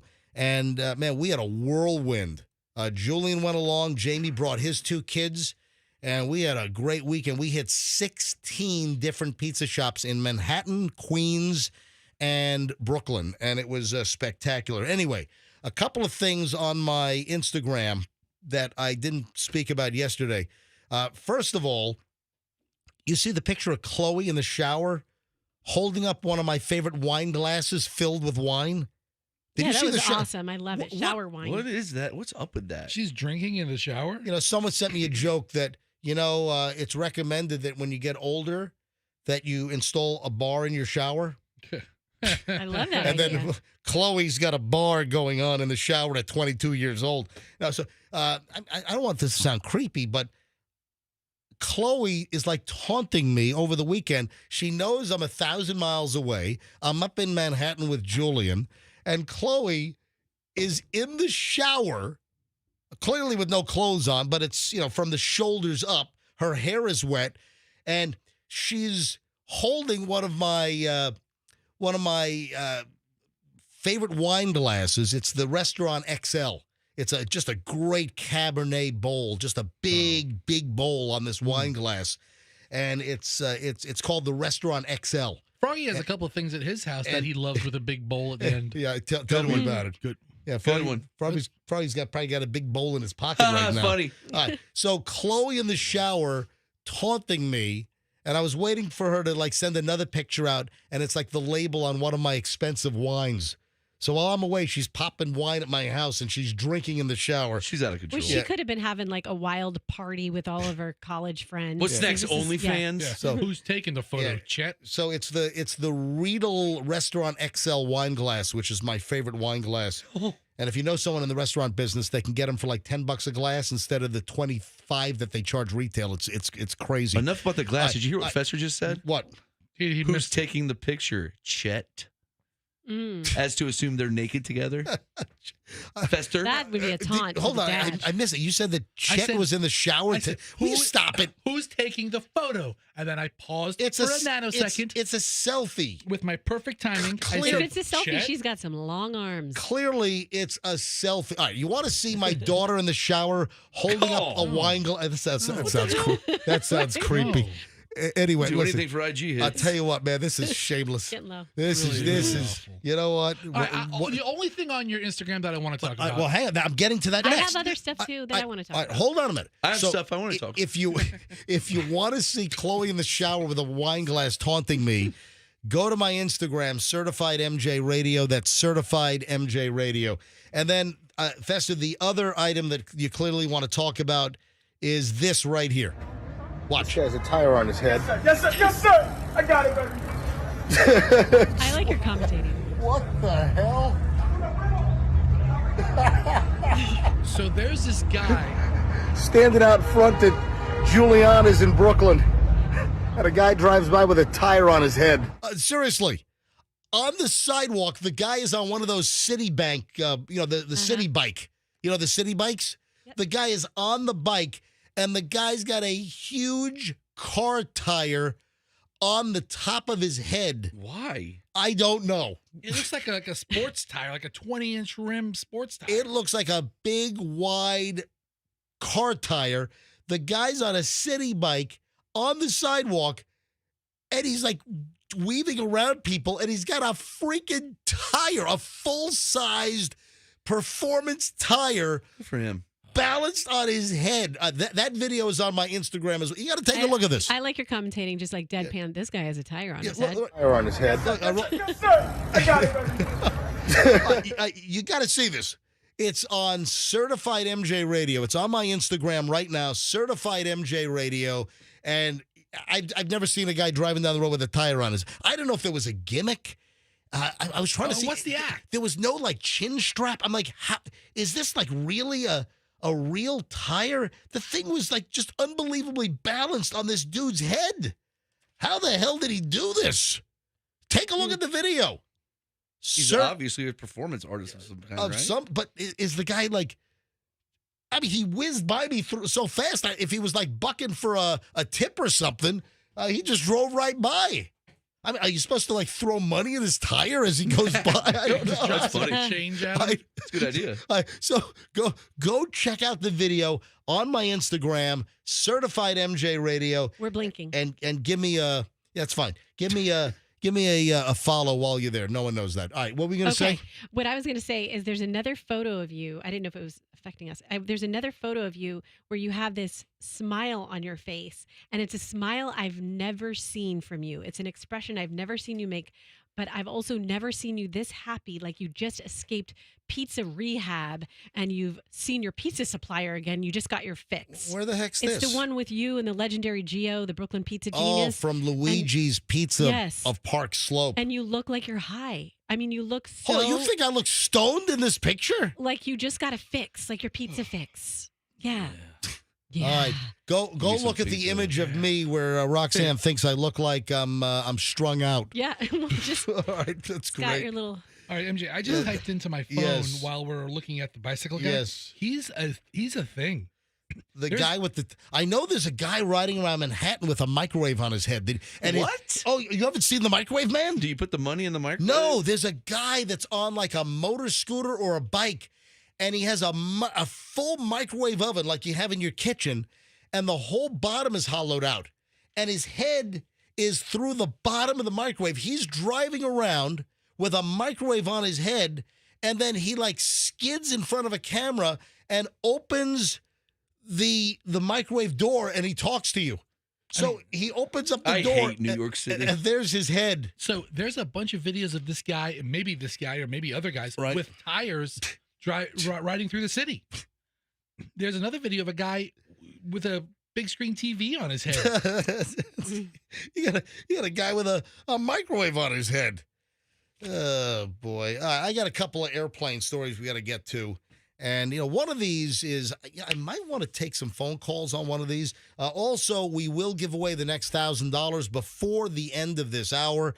It is 8:30. We're still in the middle of an hour and 20 minutes of nonstop MJ every morning, starting about 7:25-ish or so. We go for an hour and 20 minutes of nonstop MJ Morning Show entertainment. Listen, I got a couple of just weird stories when it comes to behavior on airplanes, and we've seen a marked increase in just bad behavior. These are two items. These are both from the Am I the Bleep Hole forum on Reddit. Reddit is tremendous. Reddit's fantastic. And there's a forum called AITA. Yep. And this is where you roll out a scenario that you've been involved with, and maybe things went south. There have been some words exchanged. You have an uncomfortable situation because of something you did or something you were involved with. And the question on Reddit is, this forum is called AITA, am I the bleep, am I the bleep hole is what it is. And we got two of these here. The first one is a single mother holding a baby on her lap in a full row. So 3 seats, you got the aisle, you have the middle, you have the window. And this woman did not buy a seat for her child to put a car seat in.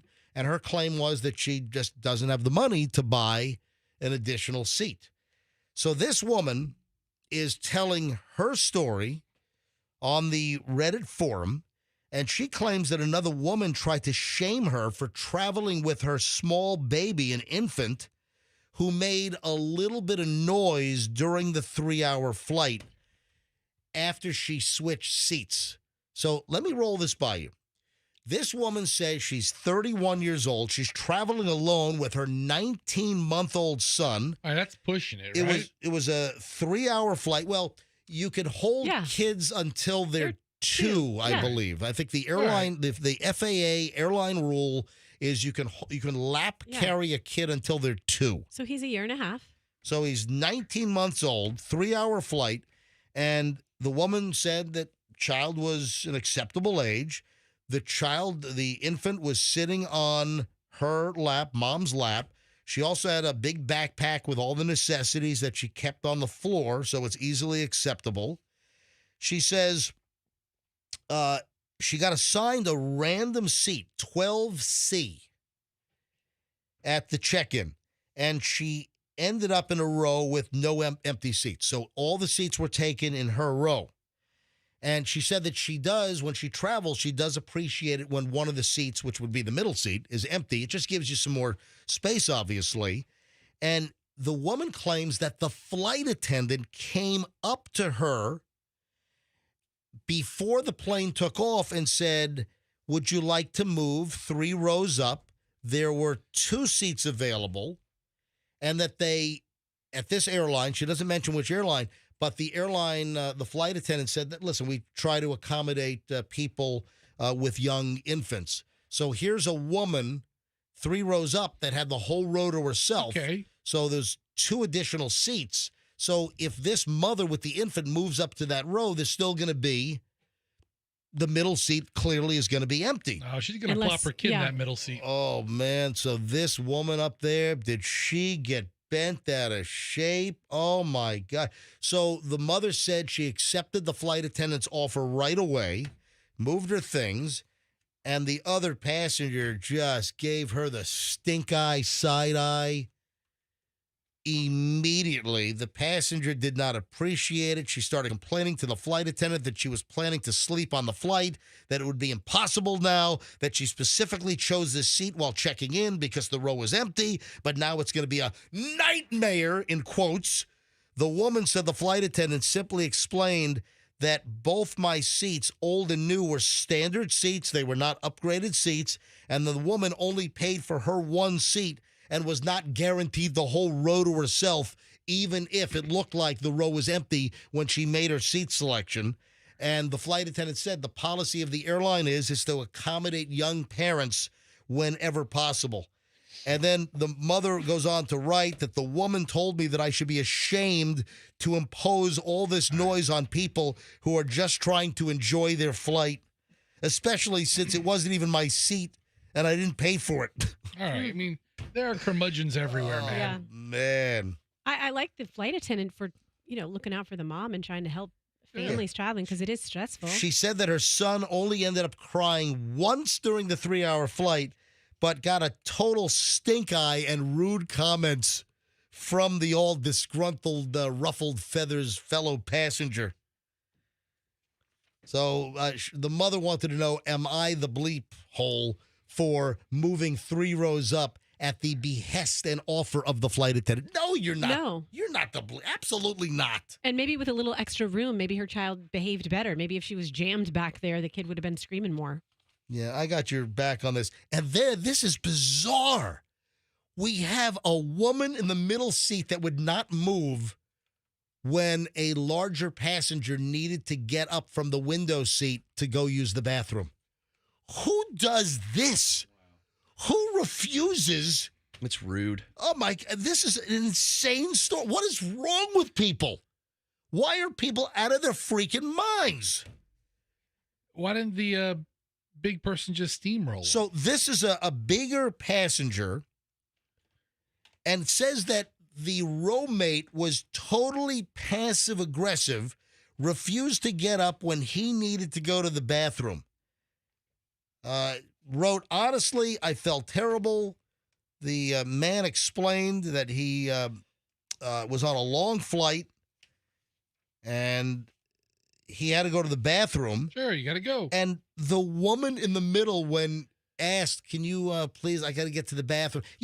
When you're on an airplane, you don't even really need to say it. You just kind of like make a move that you're getting up and just all you do is point to the point to the aisle, give the head point nod. to the aisle, and people know that you're getting up and you're probably going to the bathroom.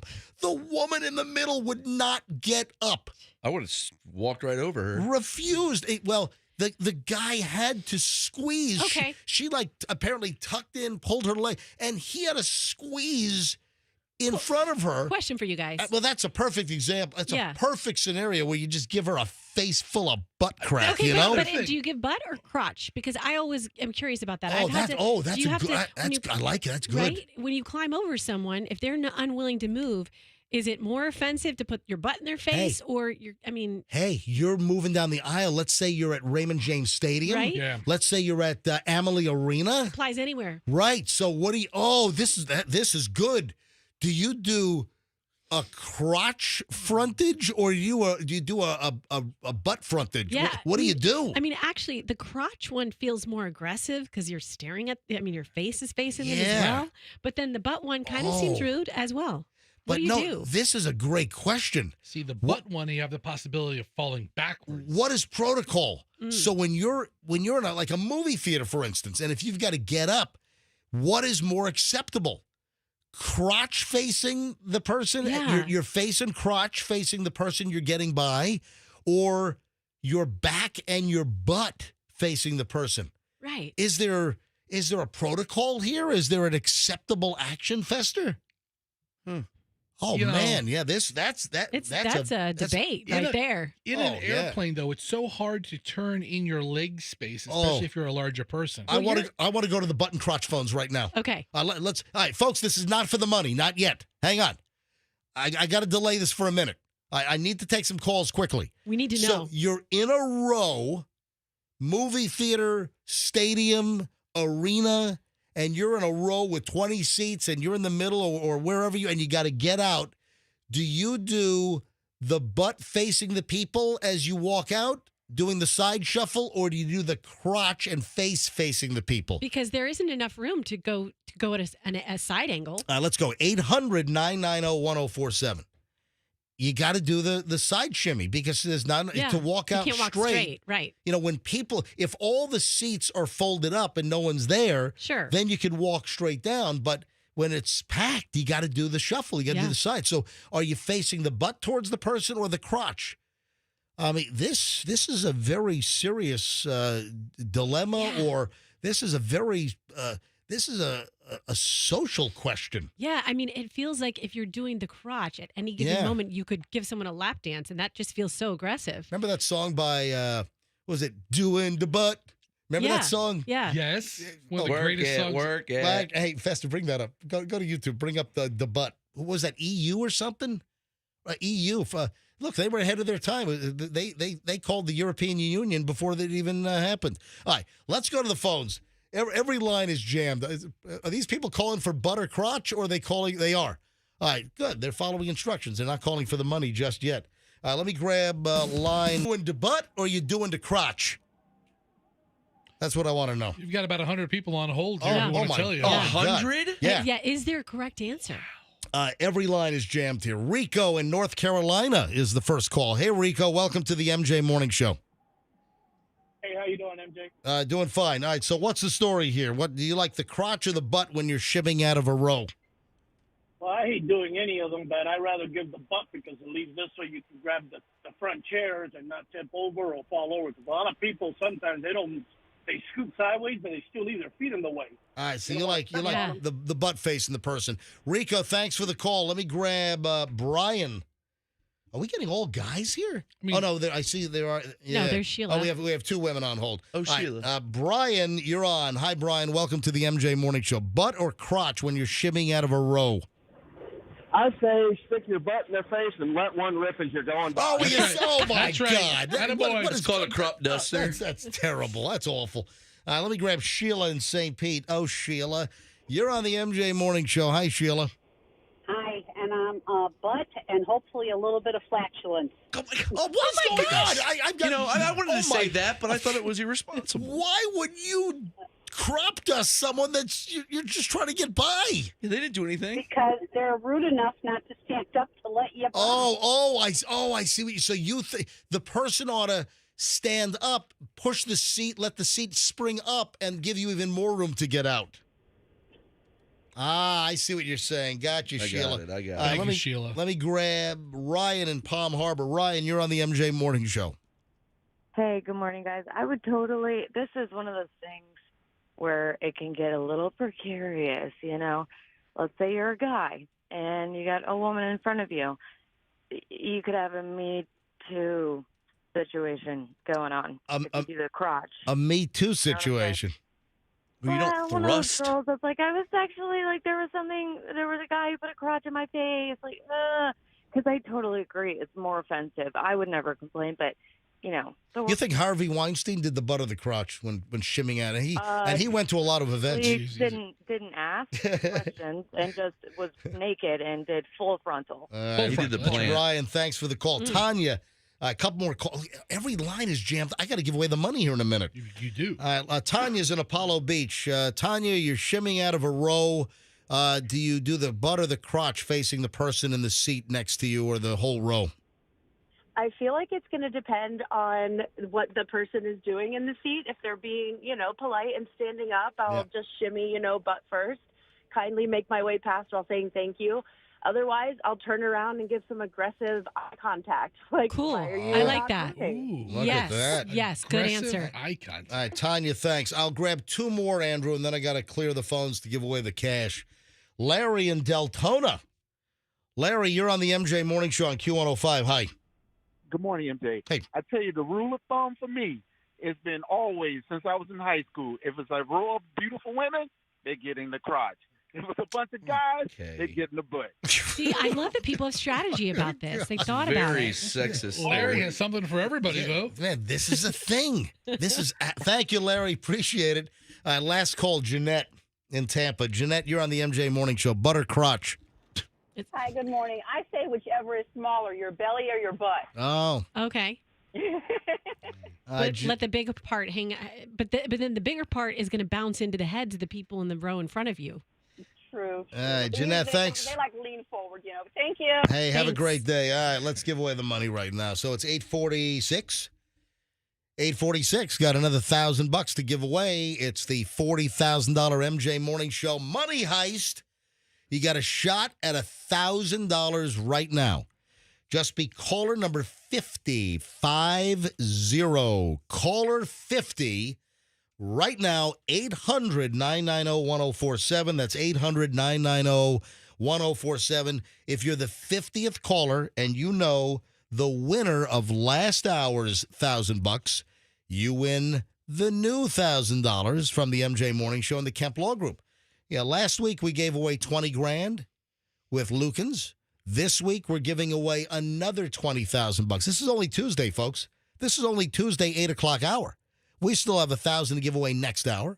We have another $4,000 to give away on Wednesday, then Thursday, then Friday. Every hour, every day for 2 weeks, $1,000 to people just like you. These are all local MJ Morning Show listeners. I take every single call, every winner on the air live so you can hear the $1,000 being given away legitimately every single hour. All right, so caller 50 right now, 800-990-1047. If you're the 50th caller and you know who won last hour, boom, you got the latest $1,000. And I will take that call live momentarily. Hang on. Hey, speaking of flights, this is just weird. A transatlantic flight, a United Airlines flight flying from Zurich, Switzerland, all the way to Chicago, diverted, turned around because, get a load of this, a passenger's laptop computer got wedged in the seat and they couldn't get it out. Yeah, I saw this. Is this not bizarre? In the remote chance that the laptop lithium-ion battery burst into flames, they would not be able to pull it out, extinguish it, put it in. You know that, I don't know if you knew this, but most airlines now, they have a special fire suppression bag for electronic devices that might catch on fire in the cabin.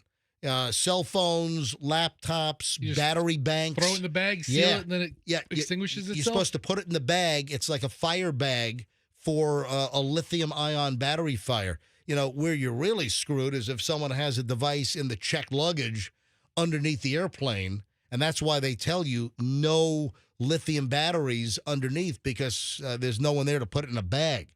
Now, a lot of the airplanes, the commercial jets, they have do have fire suppression systems in the cargo hold, but can you 100% count on that to put out a fire?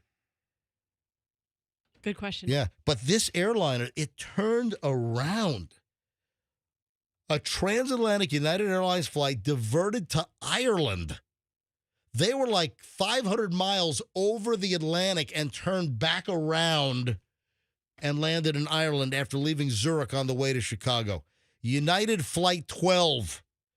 Yeah, a business class passenger's personal computer became lodged in the seat, and the crew members were trying to get it out. How can you not get the laptop out of the seat? Give me a shot. Let me try to unwedge it for you. Let me get this damn laptop out of the seat so I don't have to turn around. Oh, and it gets worse. So they were 500 miles over the Atlantic. They had to turn around back to Ireland and land. And guess what? Because of the extra time, the flight crew timed out. They had too many hours on the clock, so the whole flight had to be canceled. They were stuck in Ireland. It screwed up the whole day. So the worst places to be stuck. They were a day late. Not many. Anyway, so, I mean, really? You know what? I bet you I could have gotten that freaking laptop computer out of the damn seat. Right. You're telling me nobody on the plane could help with that situation? Dude, I'll rip that seat out to get that thing. Come on. Couldn't have unbolted the seat and then reattached it? I wish that I could have seen this scenario. That doesn't make any damn sense to me, that they couldn't get the laptop computer out of the business class seat. I'd like to see all these people try to put a light bulb in, right? Wow. All right, 8:50 at the MJ Morning Show. Let me grab line 4. Hi, good morning. Who's this? Tony? Tony? Yes. Tony, where are you calling from, my friend? Tampa. Tony in Tampa. Tony, why are you calling the MJ Morning Show right now? Hoping to win $1,000. Wow. Now, Tony, are you just here for the money, or do you kind of like our morning show quality entertainment? I listen to it every morning at work. Dude, that's what I want to hear. Thank you, Tony. Tony, what kind of work do you do? I'm a shipping and receiving at a chemical plant. Oh, that's fantastic. Well, Tony, you are caller 50, Tony. Wow. Tony, can you tell me who won the $1,000 last hour? Terry? I'm sorry? Terry? Oh, no. Tony, that was the 6 o'clock winner. Oh, no. Son of a... Oh, boy. Man, I'm sorry. Tony, dude, yeah, Terry was the 6 o'clock winner. You need the winner from last hour. Oh, wow. Okay. Tony, you were... Oh, my God. I hope you get it later. The $1,000 just slipped through your fingers. We got to go, MJ. All right, Tony, I got to grab the next call, Tony, okay? try again in the next hour. Tony has blown it again. What do you say? Tony has blown it again? No. Tony. No. It doesn't feel good. It feels good. It doesn't feel Feels good. bad. Tony has done it again. Feels bad. Tony screwed up again. All right, let me grab line 5, the next line. Poor Tony. Hi, good morning, MJ Morning Show. Good morning. Who is this? This is Aaron. Aaron, like Aaron? Yes, sir, MJ. Aaron. Hey, Aaron. Aaron, Tony's big loss might be your gain. Tony, you're not caller 50, you're 51 because 50 blew it. So, Aaron. Yes, sir. Can you tell me who won the $1,000 last hour? That would be Paul. That would be correct. Boom! Oh, man. $1,000! Man, you got to be kidding me. I've been trying for 2 weeks. And I Dude. called last time, and I was number 7. You got it. You're caller number 51. You got it. You got $1,000 from the MJ Morning Show and the Kemp Law Group. Accident or fall, you call Kemp Law. Kemp Law, thank you very much. There you go. Hey, Aaron, what do you do for a living? I'm actually a onboarding coordinator. I'm a truck driver trainer. Oh, that's fantastic. Well, listen, Aaron, I want to thank you for listening to the show and congratulations. Listen, you wouldn't have won if the previous caller knew the right answer, but, their downfall is your gain, my friend. I was going to hang up, and I said, I'm trying one more time, and then it rang, and I was like, okay, it's ringing. Oh, man. Patience pays. About 15 times, and I said, I'm going to hang on. Oh, man, good for you, dude, because you hanging on, you never know. And you lucked out because of the previous caller not knowing the right name. All right, Aaron, Aaron, like Hank Aaron. Aaron, hold on a second, Aaron, and Andrew's going to get all your information, okay? Thanks, guys. Look at that, another happy $1,000 winner. Hey, got another grand to give away next hour. We are minutes away from starting the 9 o'clock hour. Another $1,000 is on the way very shortly here on the MJ Morning Show on Q105. Stand by. Veterans Ford.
o'clock hour, which means that we could give away the next $1,000 at any moment.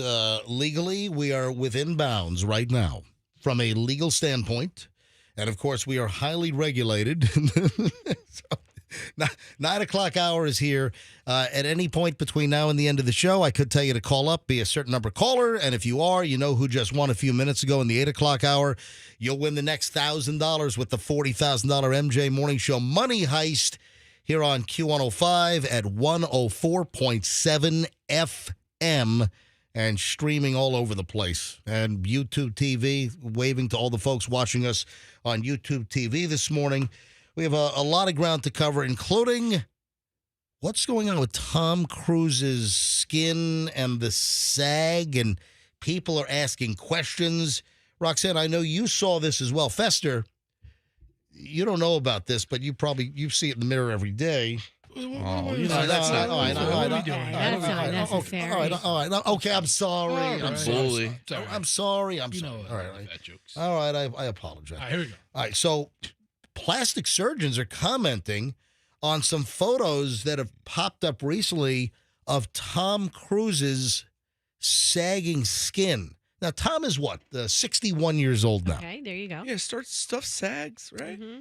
Yeah, but here's the item, and an image showed up in the Daily Mail, and there's just some interesting sag, just the way on his torso, and it talks about in the Daily Mail piece that recently images have shown that his physique, that Tom Cruise's physique, does not quite match up to other Hollywood celebrities of a similar age. Jeez. And that fans, listen, this is not me. Right. Fans were quick to react of, their interpretation or their comments regarding Tom Cruise. Some suggested the loose skin that was indicated when he was photographed shirtless, that he's undergone cosmetic surgery like pectoral implants or even liposuction. Of course he has. Many made comparisons to like Brad Pitt, who's 60, or Benjamin Bratt, also 60, and they have a similar. See, Tom Cruise, he's not fat. I mean, Tom Cruise appears to be in decent shape, but what they're trying to say in this article is here are some other, like Brad Pitt is 60? Whoa. It's just tough to fathom that. And they're saying that other celebrity males that are similar to Tom Cruise, they don't have the sag that his skin is experiencing. So a lot of folks are asking questions. It's the big Tom Cruise sagging skin mystery. What's going on? Can you imagine if we were all in Hollywood and people are, we're under the microscope? Hey, I noticed Roxanne has more freckles on her arms than this other 70-year-old we have over here. I mean, you wonder why they get all the plastic surgery. You wonder why Madonna keeps getting stuff done. These people aren't allowed to age, and they're obviously not allowed to look imperfect. I mean, Tom looks fine to me. With the article I sent you, MJ, his face looked a little gaunt? I just didn't look like him. You know what? Now that you mention that, I have seen some photos. You know what? Not gaunt. I think he's like a little puffy. Yeah, he's getting you know what? Yeah, the other direction. And now I'm doing exactly what I criticize people of. Yeah, look at that. You're Such trying a hypocrite. You're trying to come to his rescue, and now you're body shaming. What the hell's the matter with you? Listen. Don't shoot the messenger here. I'm just bringing it up, and folks are just curious what's going on. Why does Tom Cruise's skin look like it's a little saggy? Now, the pickleball craze, out of control. I can't tell you. I mean, I am finding that there are people that I know that I had no idea that they were playing pickleball until I found out that they were playing pickleball. Okay, why is this a big deal to you? I mean, it sounds like you want to play a little bit. No. I really have no desire to play pickleball. It looks so fun. I mean, are you saying it in a judgy way? I mean, why? Of course he is. Of course he is. Yeah, what's the big deal? I'll tell you what the big deal is. Lay it on us. We got a couple issues. First of all, it's the noise. And there are two stories about the noise. It's causing a big problem.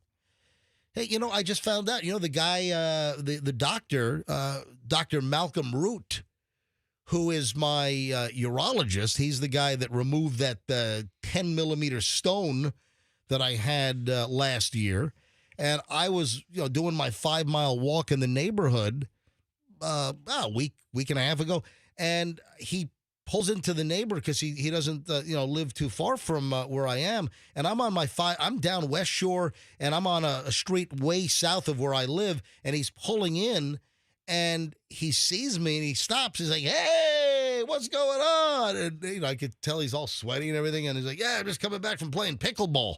So again, and you go, ugh. No, I did not go, ugh. What a loser. But the problem is the noise with pickleball is are they It's loud? like a ping pong noise. But it's the knocking noise. Is that what it is? Oh, please. It's like an amplified ping pong. He's right.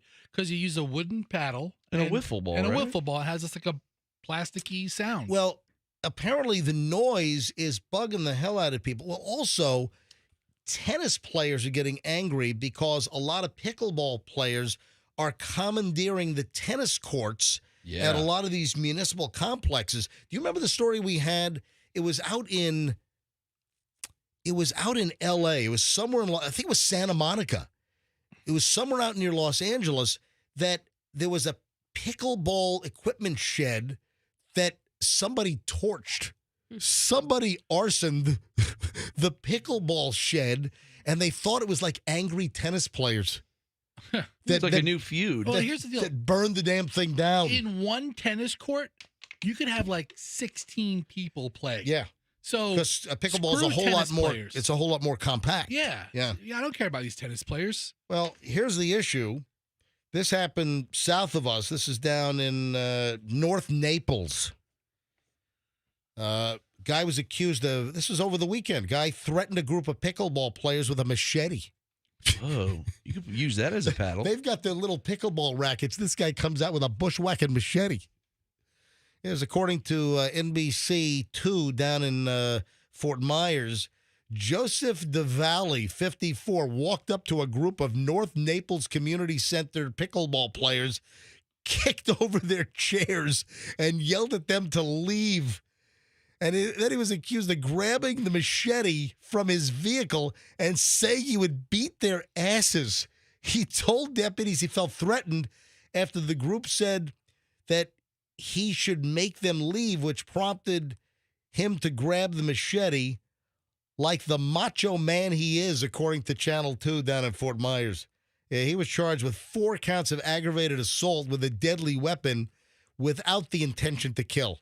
I think he just wanted to slice off some limbs. See, what's happening is you buy this house near a park and you think, this is great. I have a park right. Nobody's ever going to build a house across the street because there's a city park. Then the city puts in pickleball courts, and then all day you just hear the. What is the sound, Froggy? That's it. I've never watched pickleball. I mean, I've seen like video, I've seen some pictures, but I was watching a tournament on TV the other day. It's amazing how good they are already. Yeah, I've never played it. I don't have a desire. But again, as I said, like it seems that every week I'm discovering like people I know play pickleball. You don't try new things. You dive. I mean, for a guy who does so much, you're like, this pickleball. You might actually enjoy it. Maybe I would. Yeah. I like racquetball. Would you ever play a little racquetball? Yeah, I've never done that either. Oh my gosh. But here's the deal. There are also potential legal issues that are popping up. And again, it's the noise. There is an absolute pickleball craze, and it's all ages. You've got teens, you've got Generation Z, you got millennials, Generation X. We're all Gen Xers in the room here. You got the boomers who are older than us. And the pickleball craze is out of control.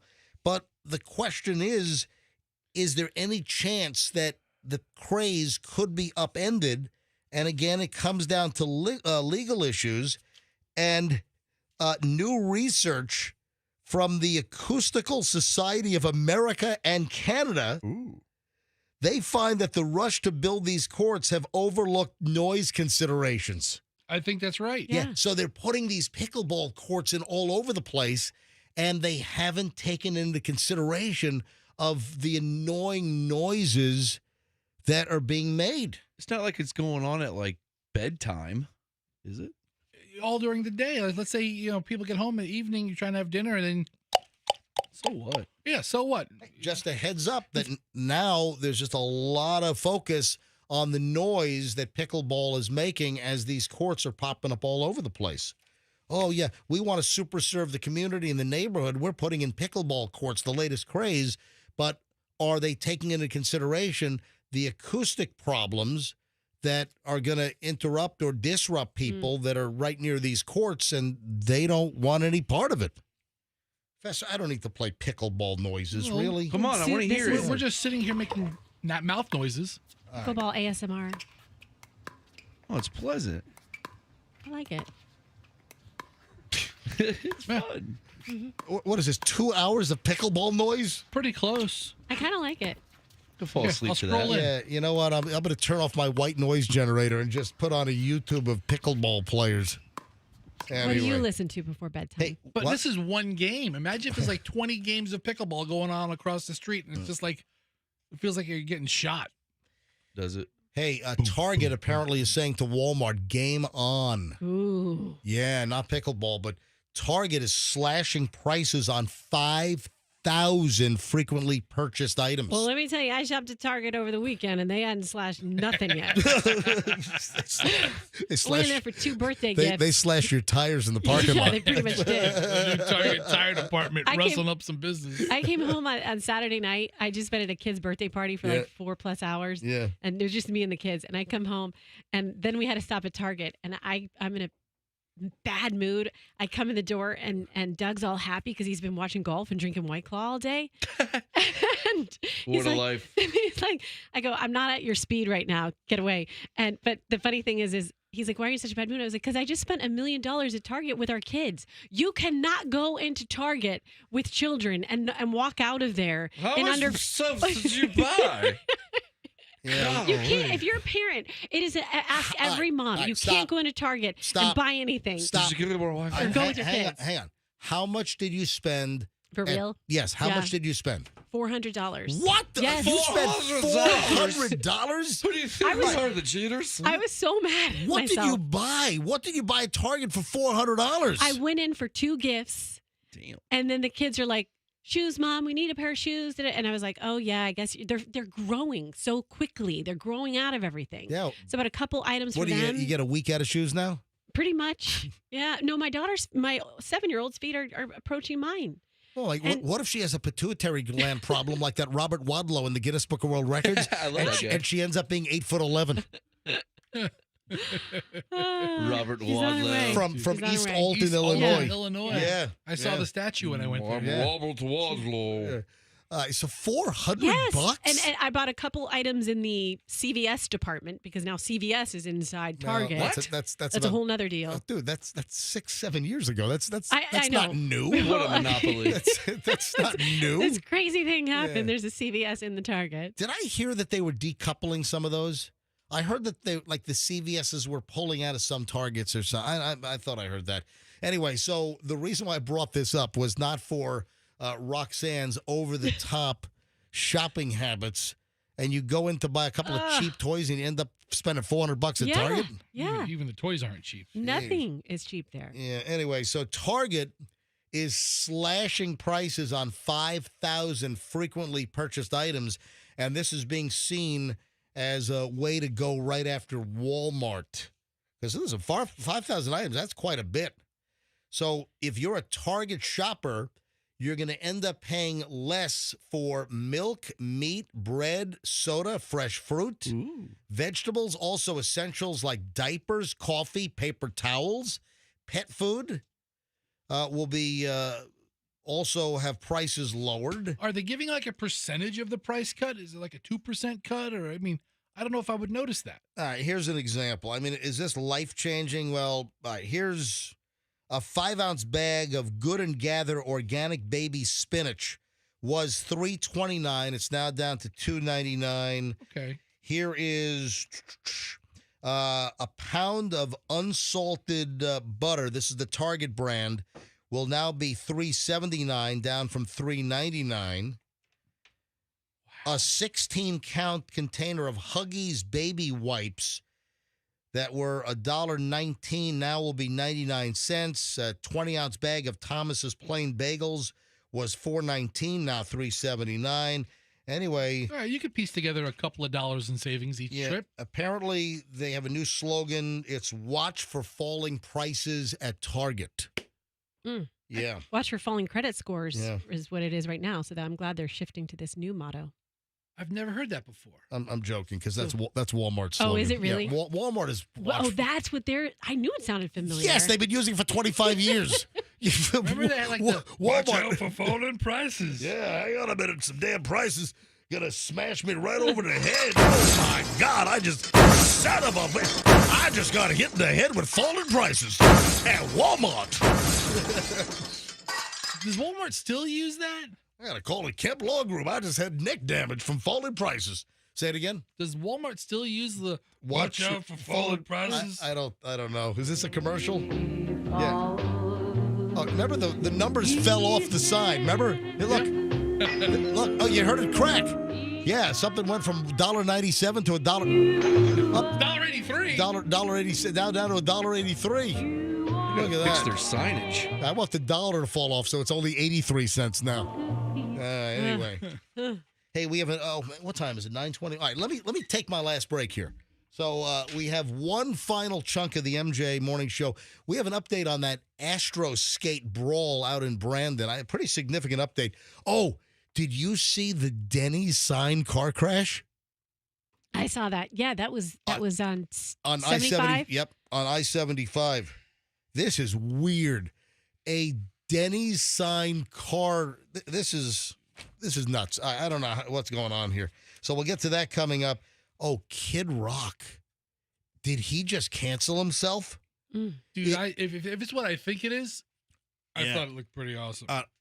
No, it's not. I don't think it's what you think it is. Yeah, is it the vehicle? You're gonna want to retract what you just said. Hold on. Have you seen the vehicle? I have not, but you're gonna want to retract. I saw him retraction needed. No retraction. I saw him cruising in a General Lee Cybertruck, dude. And I'm like, all right, that's pretty think that'll cool. fly Listen, these I'm days. telling you, I support the General Lee.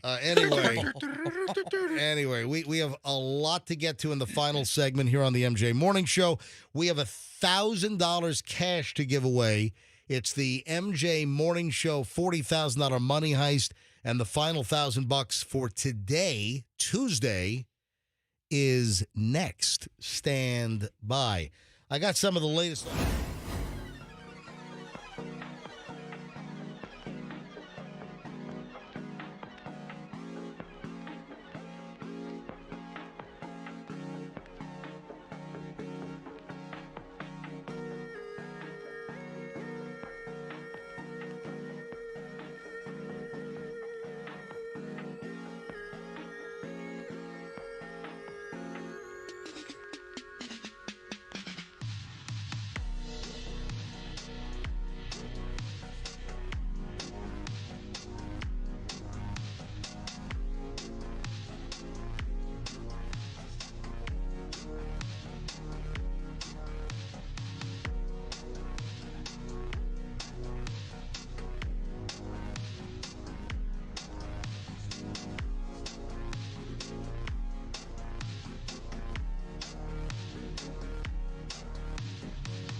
To pump up the money, pump up the money, pump up the money. Got $1,000, the final grand this morning until we do it all over again starting at 6 tomorrow. It's going to happen in moments here on the MJ Morning Show. So stand by, get ready to call in when I tell you what number caller to be. So I mentioned that Target was dropping prices, and then conversely, we have an item that Costco is quietly increasing prices. Yeah. So one of the things that Costco is famous for is cheaper gas, and people are saying, and even Gas Buddy, noting that Costco is raising gas prices.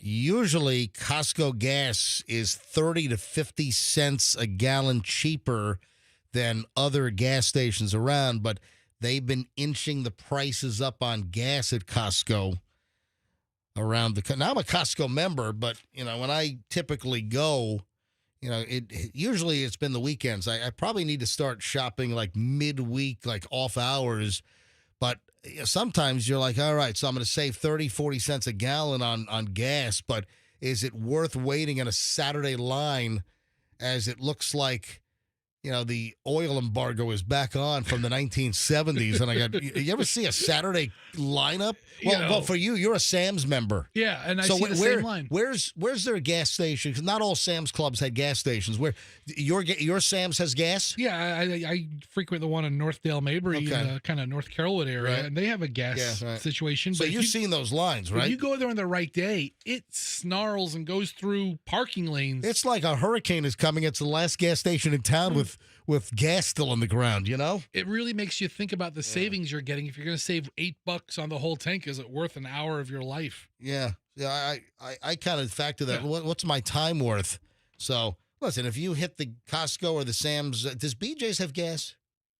Good question. I don't know. Yeah. They might. I don't know. I'm anyway. Not a BJ's guy. We have an update. On the Astro Skate Brandon Brawl, and we now know what precipitated this. This made a lot of local news in the last couple of days because you had like 500 people involved in a melee at Astro Skate. I mean, the couple skate with the mirror ball. Aw. And then we got a big old beat down in the parking lot. The one guy got thrown through the barbershop. Remember I said there was damage, like $1,200 at a barbershop? Yeah. Some guy got thrown through the window of a barbershop next to Astro Skate. It's pretty aggressive. All right, so here's what happened. Yeah, the Hillsborough County Sheriff's Office, they put out a whole release on this. They also showed body cam videos. the massive gathering that happened in Brandon caused a major fight, Saturday night. A total of 23 juveniles were arrested by the Hillsborough County Sheriff's Office and 6 adults. Astro Skate, which is off of West Robinson Street out in Brandon, and 400 to 500 people gathered. Damn. I mean, that's a big freaking crowd. Yeah, our skating parties were like 50 kids. Yeah, Hillsborough County Sheriff's Office Chief Deputy Joseph Marr said, "I'm utterly outraged by that type of behavior. It is anarchy. It's chaos. This is disruptive. This disruptive, chaotic behavior that affects our safety of our community has no bearing here. This is unwarranted. This will not be tolerated. Punching, hair pulling, people getting beaten. Like I said, one individual, a teenager, was kicked, beaten, and then thrown through the window of the Time Out barber shop. My gosh, it's like an old saloon brawl. Yeah, I'm telling you, man, this is insane. You could do a lot of damage kicking somebody with skates. Hey, listen, no, I don't think they were in the parking lot with their skates on. Why not, man? I'll roll right out there. All right, well, here's what you'll probably say: what happened? Why were there 400 to 500 people? So you had $1,200 damage at the barber shop where the teen was thrown through the window. You had $500 worth of damage at the 7-Eleven nearby. That place was wrecked. Here's what happened. So what caused this? What happened was there was a party that was planned, and Astro Skate canceled the party because of security reasons. For this big party, they were supposed to, this is the party, they have to, in order to have a big organized party. You have to make some kind of reservation or something? Of course. Nope, you have to, well, I'm sure you have to do that. Reserve a booth? Reserve a booth for 500 people. Yeah, let's cram them. No, it's a pretty big party, 500 people. But here's the deal. For a certain size party at Astro Skate, they require you to hire an off-duty deputy on your dime. So this group never hired the off-duty Hillsborough County deputy for security, so Astro Skate canceled the event. Jeez. So the group gathered in the parking lot, and then some troublemakers were posting on social media to come on out to Astro Skate, go to the business, and cause a riot and have an altercation with police. So that was put out on social media, and clearly you had 400 to 500 people that amassed. Almost instantly. Yeah. 6 adults were arrested. Lakira Evans, 32. Yaslin Ramos, 21. Malik Carter, 20. Jaden Sebro, 18. Aaliyah Alfonso, 18. Fareed Carter, 18. So you had, those are the 6 adults. And you had a ton of teens there as well. So that's the update. But no, it sounded like an old bar fight. I mean, some kid gets kicked through the window of the Time Out barbershop. I thought I was all over somebody cheating during the limbo skate. It's tough to do. Or that cheat, cheat, cheat, quack, quack, quack, wiggle, wiggle, wiggle. The chicken dance? Yeah. The chicken dance.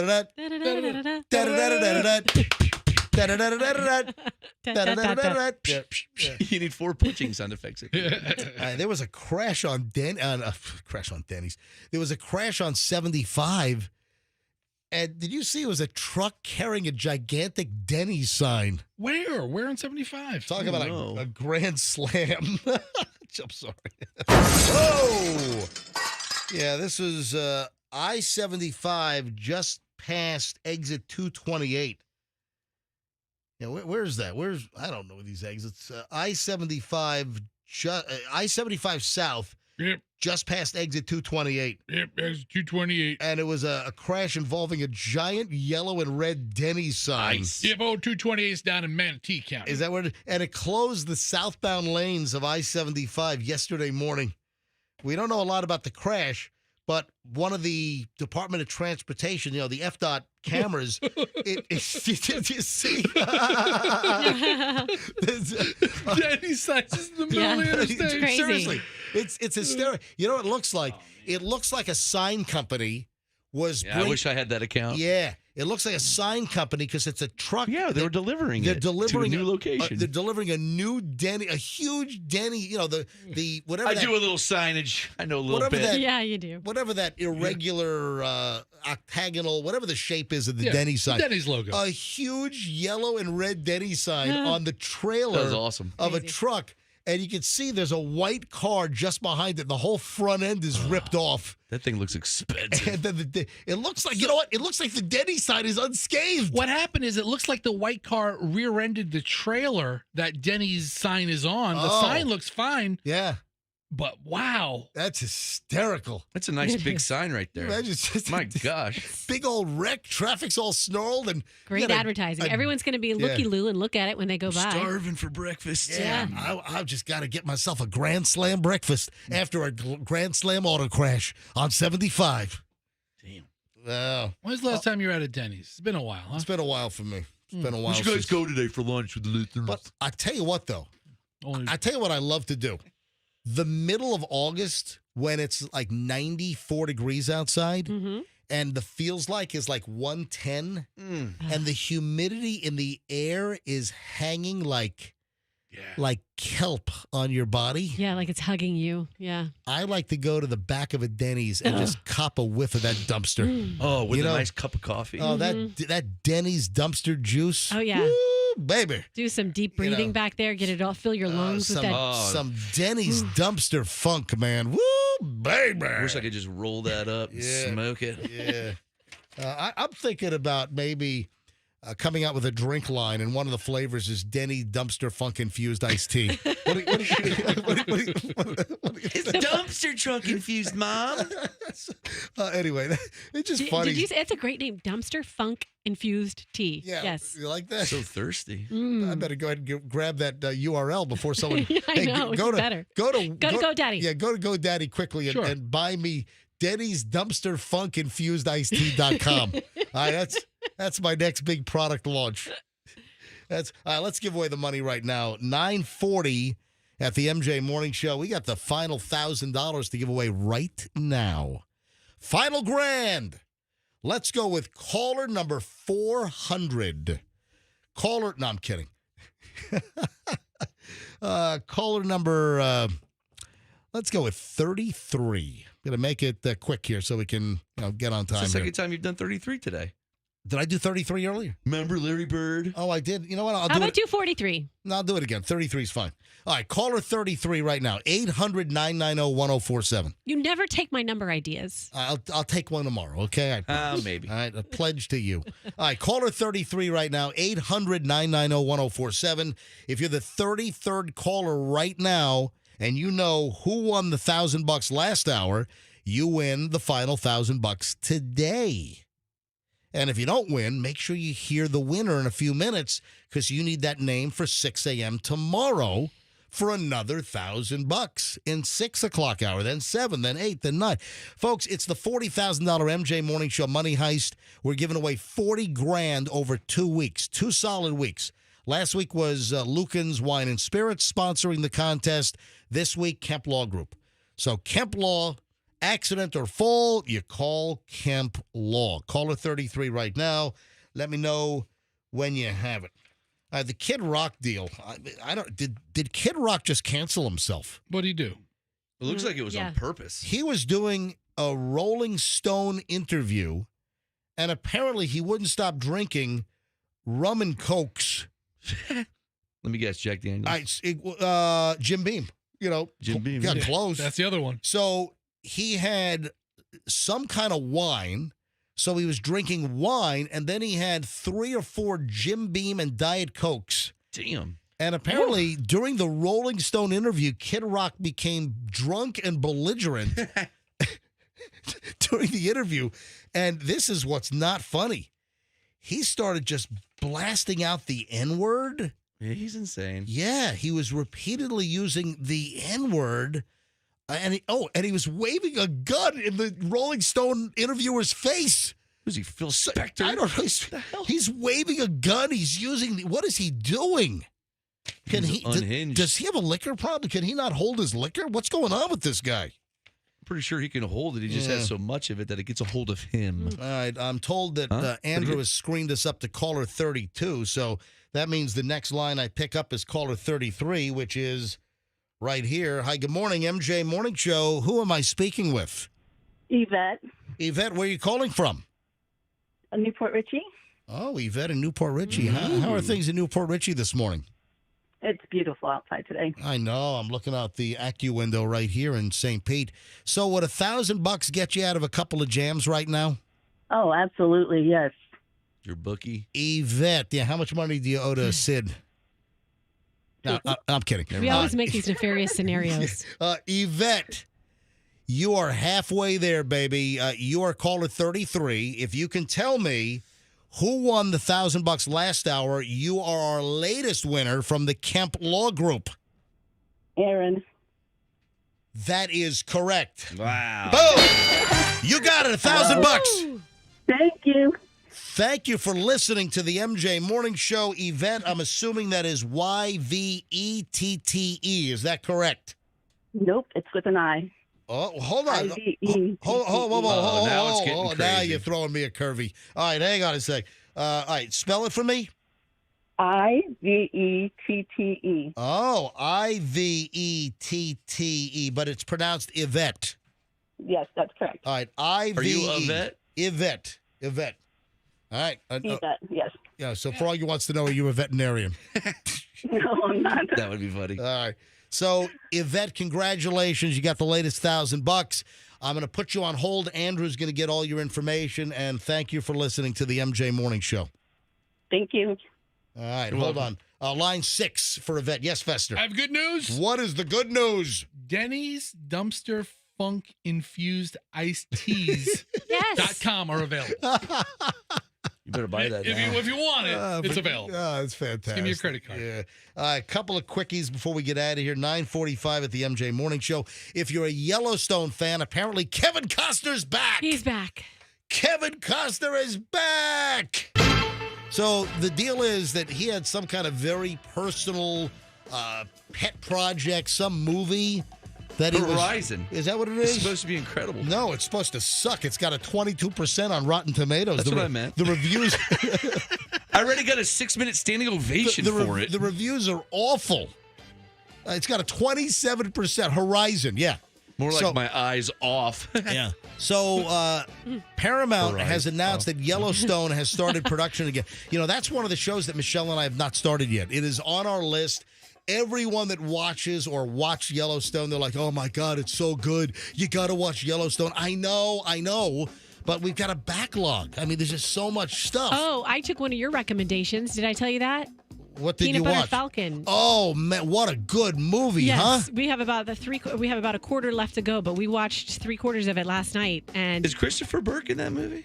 No. No, but folks, if you want a great movie recommendation, it is on Netflix right now. It's called The Peanut Butter Falcon. Really good. So, Peanut Butter Falcon on Netflix. You got, what a wonderful, wonderful movie. It's fantastic. Shia LaBeouf is in it. You've got Dakota Johnson's in it. She was great. And then a special needs Down syndrome actor that Who is plays just Zach. He is incredible. Phenomenal. So Peanut Butter Falcon on Netflix. I highly recommend it. Oh, and finally, before we get out of here, Antonio Brown has filed for bankruptcy. No. Yeah. When you buy like $7 million houses, you got to... remember, back during the incident where he was holed up in South Tampa and wouldn't come out with the arrest warrant, he had like a $400,000 Rolls-Royce SUV in the driveway. Well worth it. Well, I mean, clearly he was spending like nuts, right? When he didn't have an NFL job. So Antonio Brown has filed for bankruptcy. Folks, have a great day. We'll see you back here tomorrow. We'll roll out another $4,000 in cash tomorrow, then Thursday, then Friday.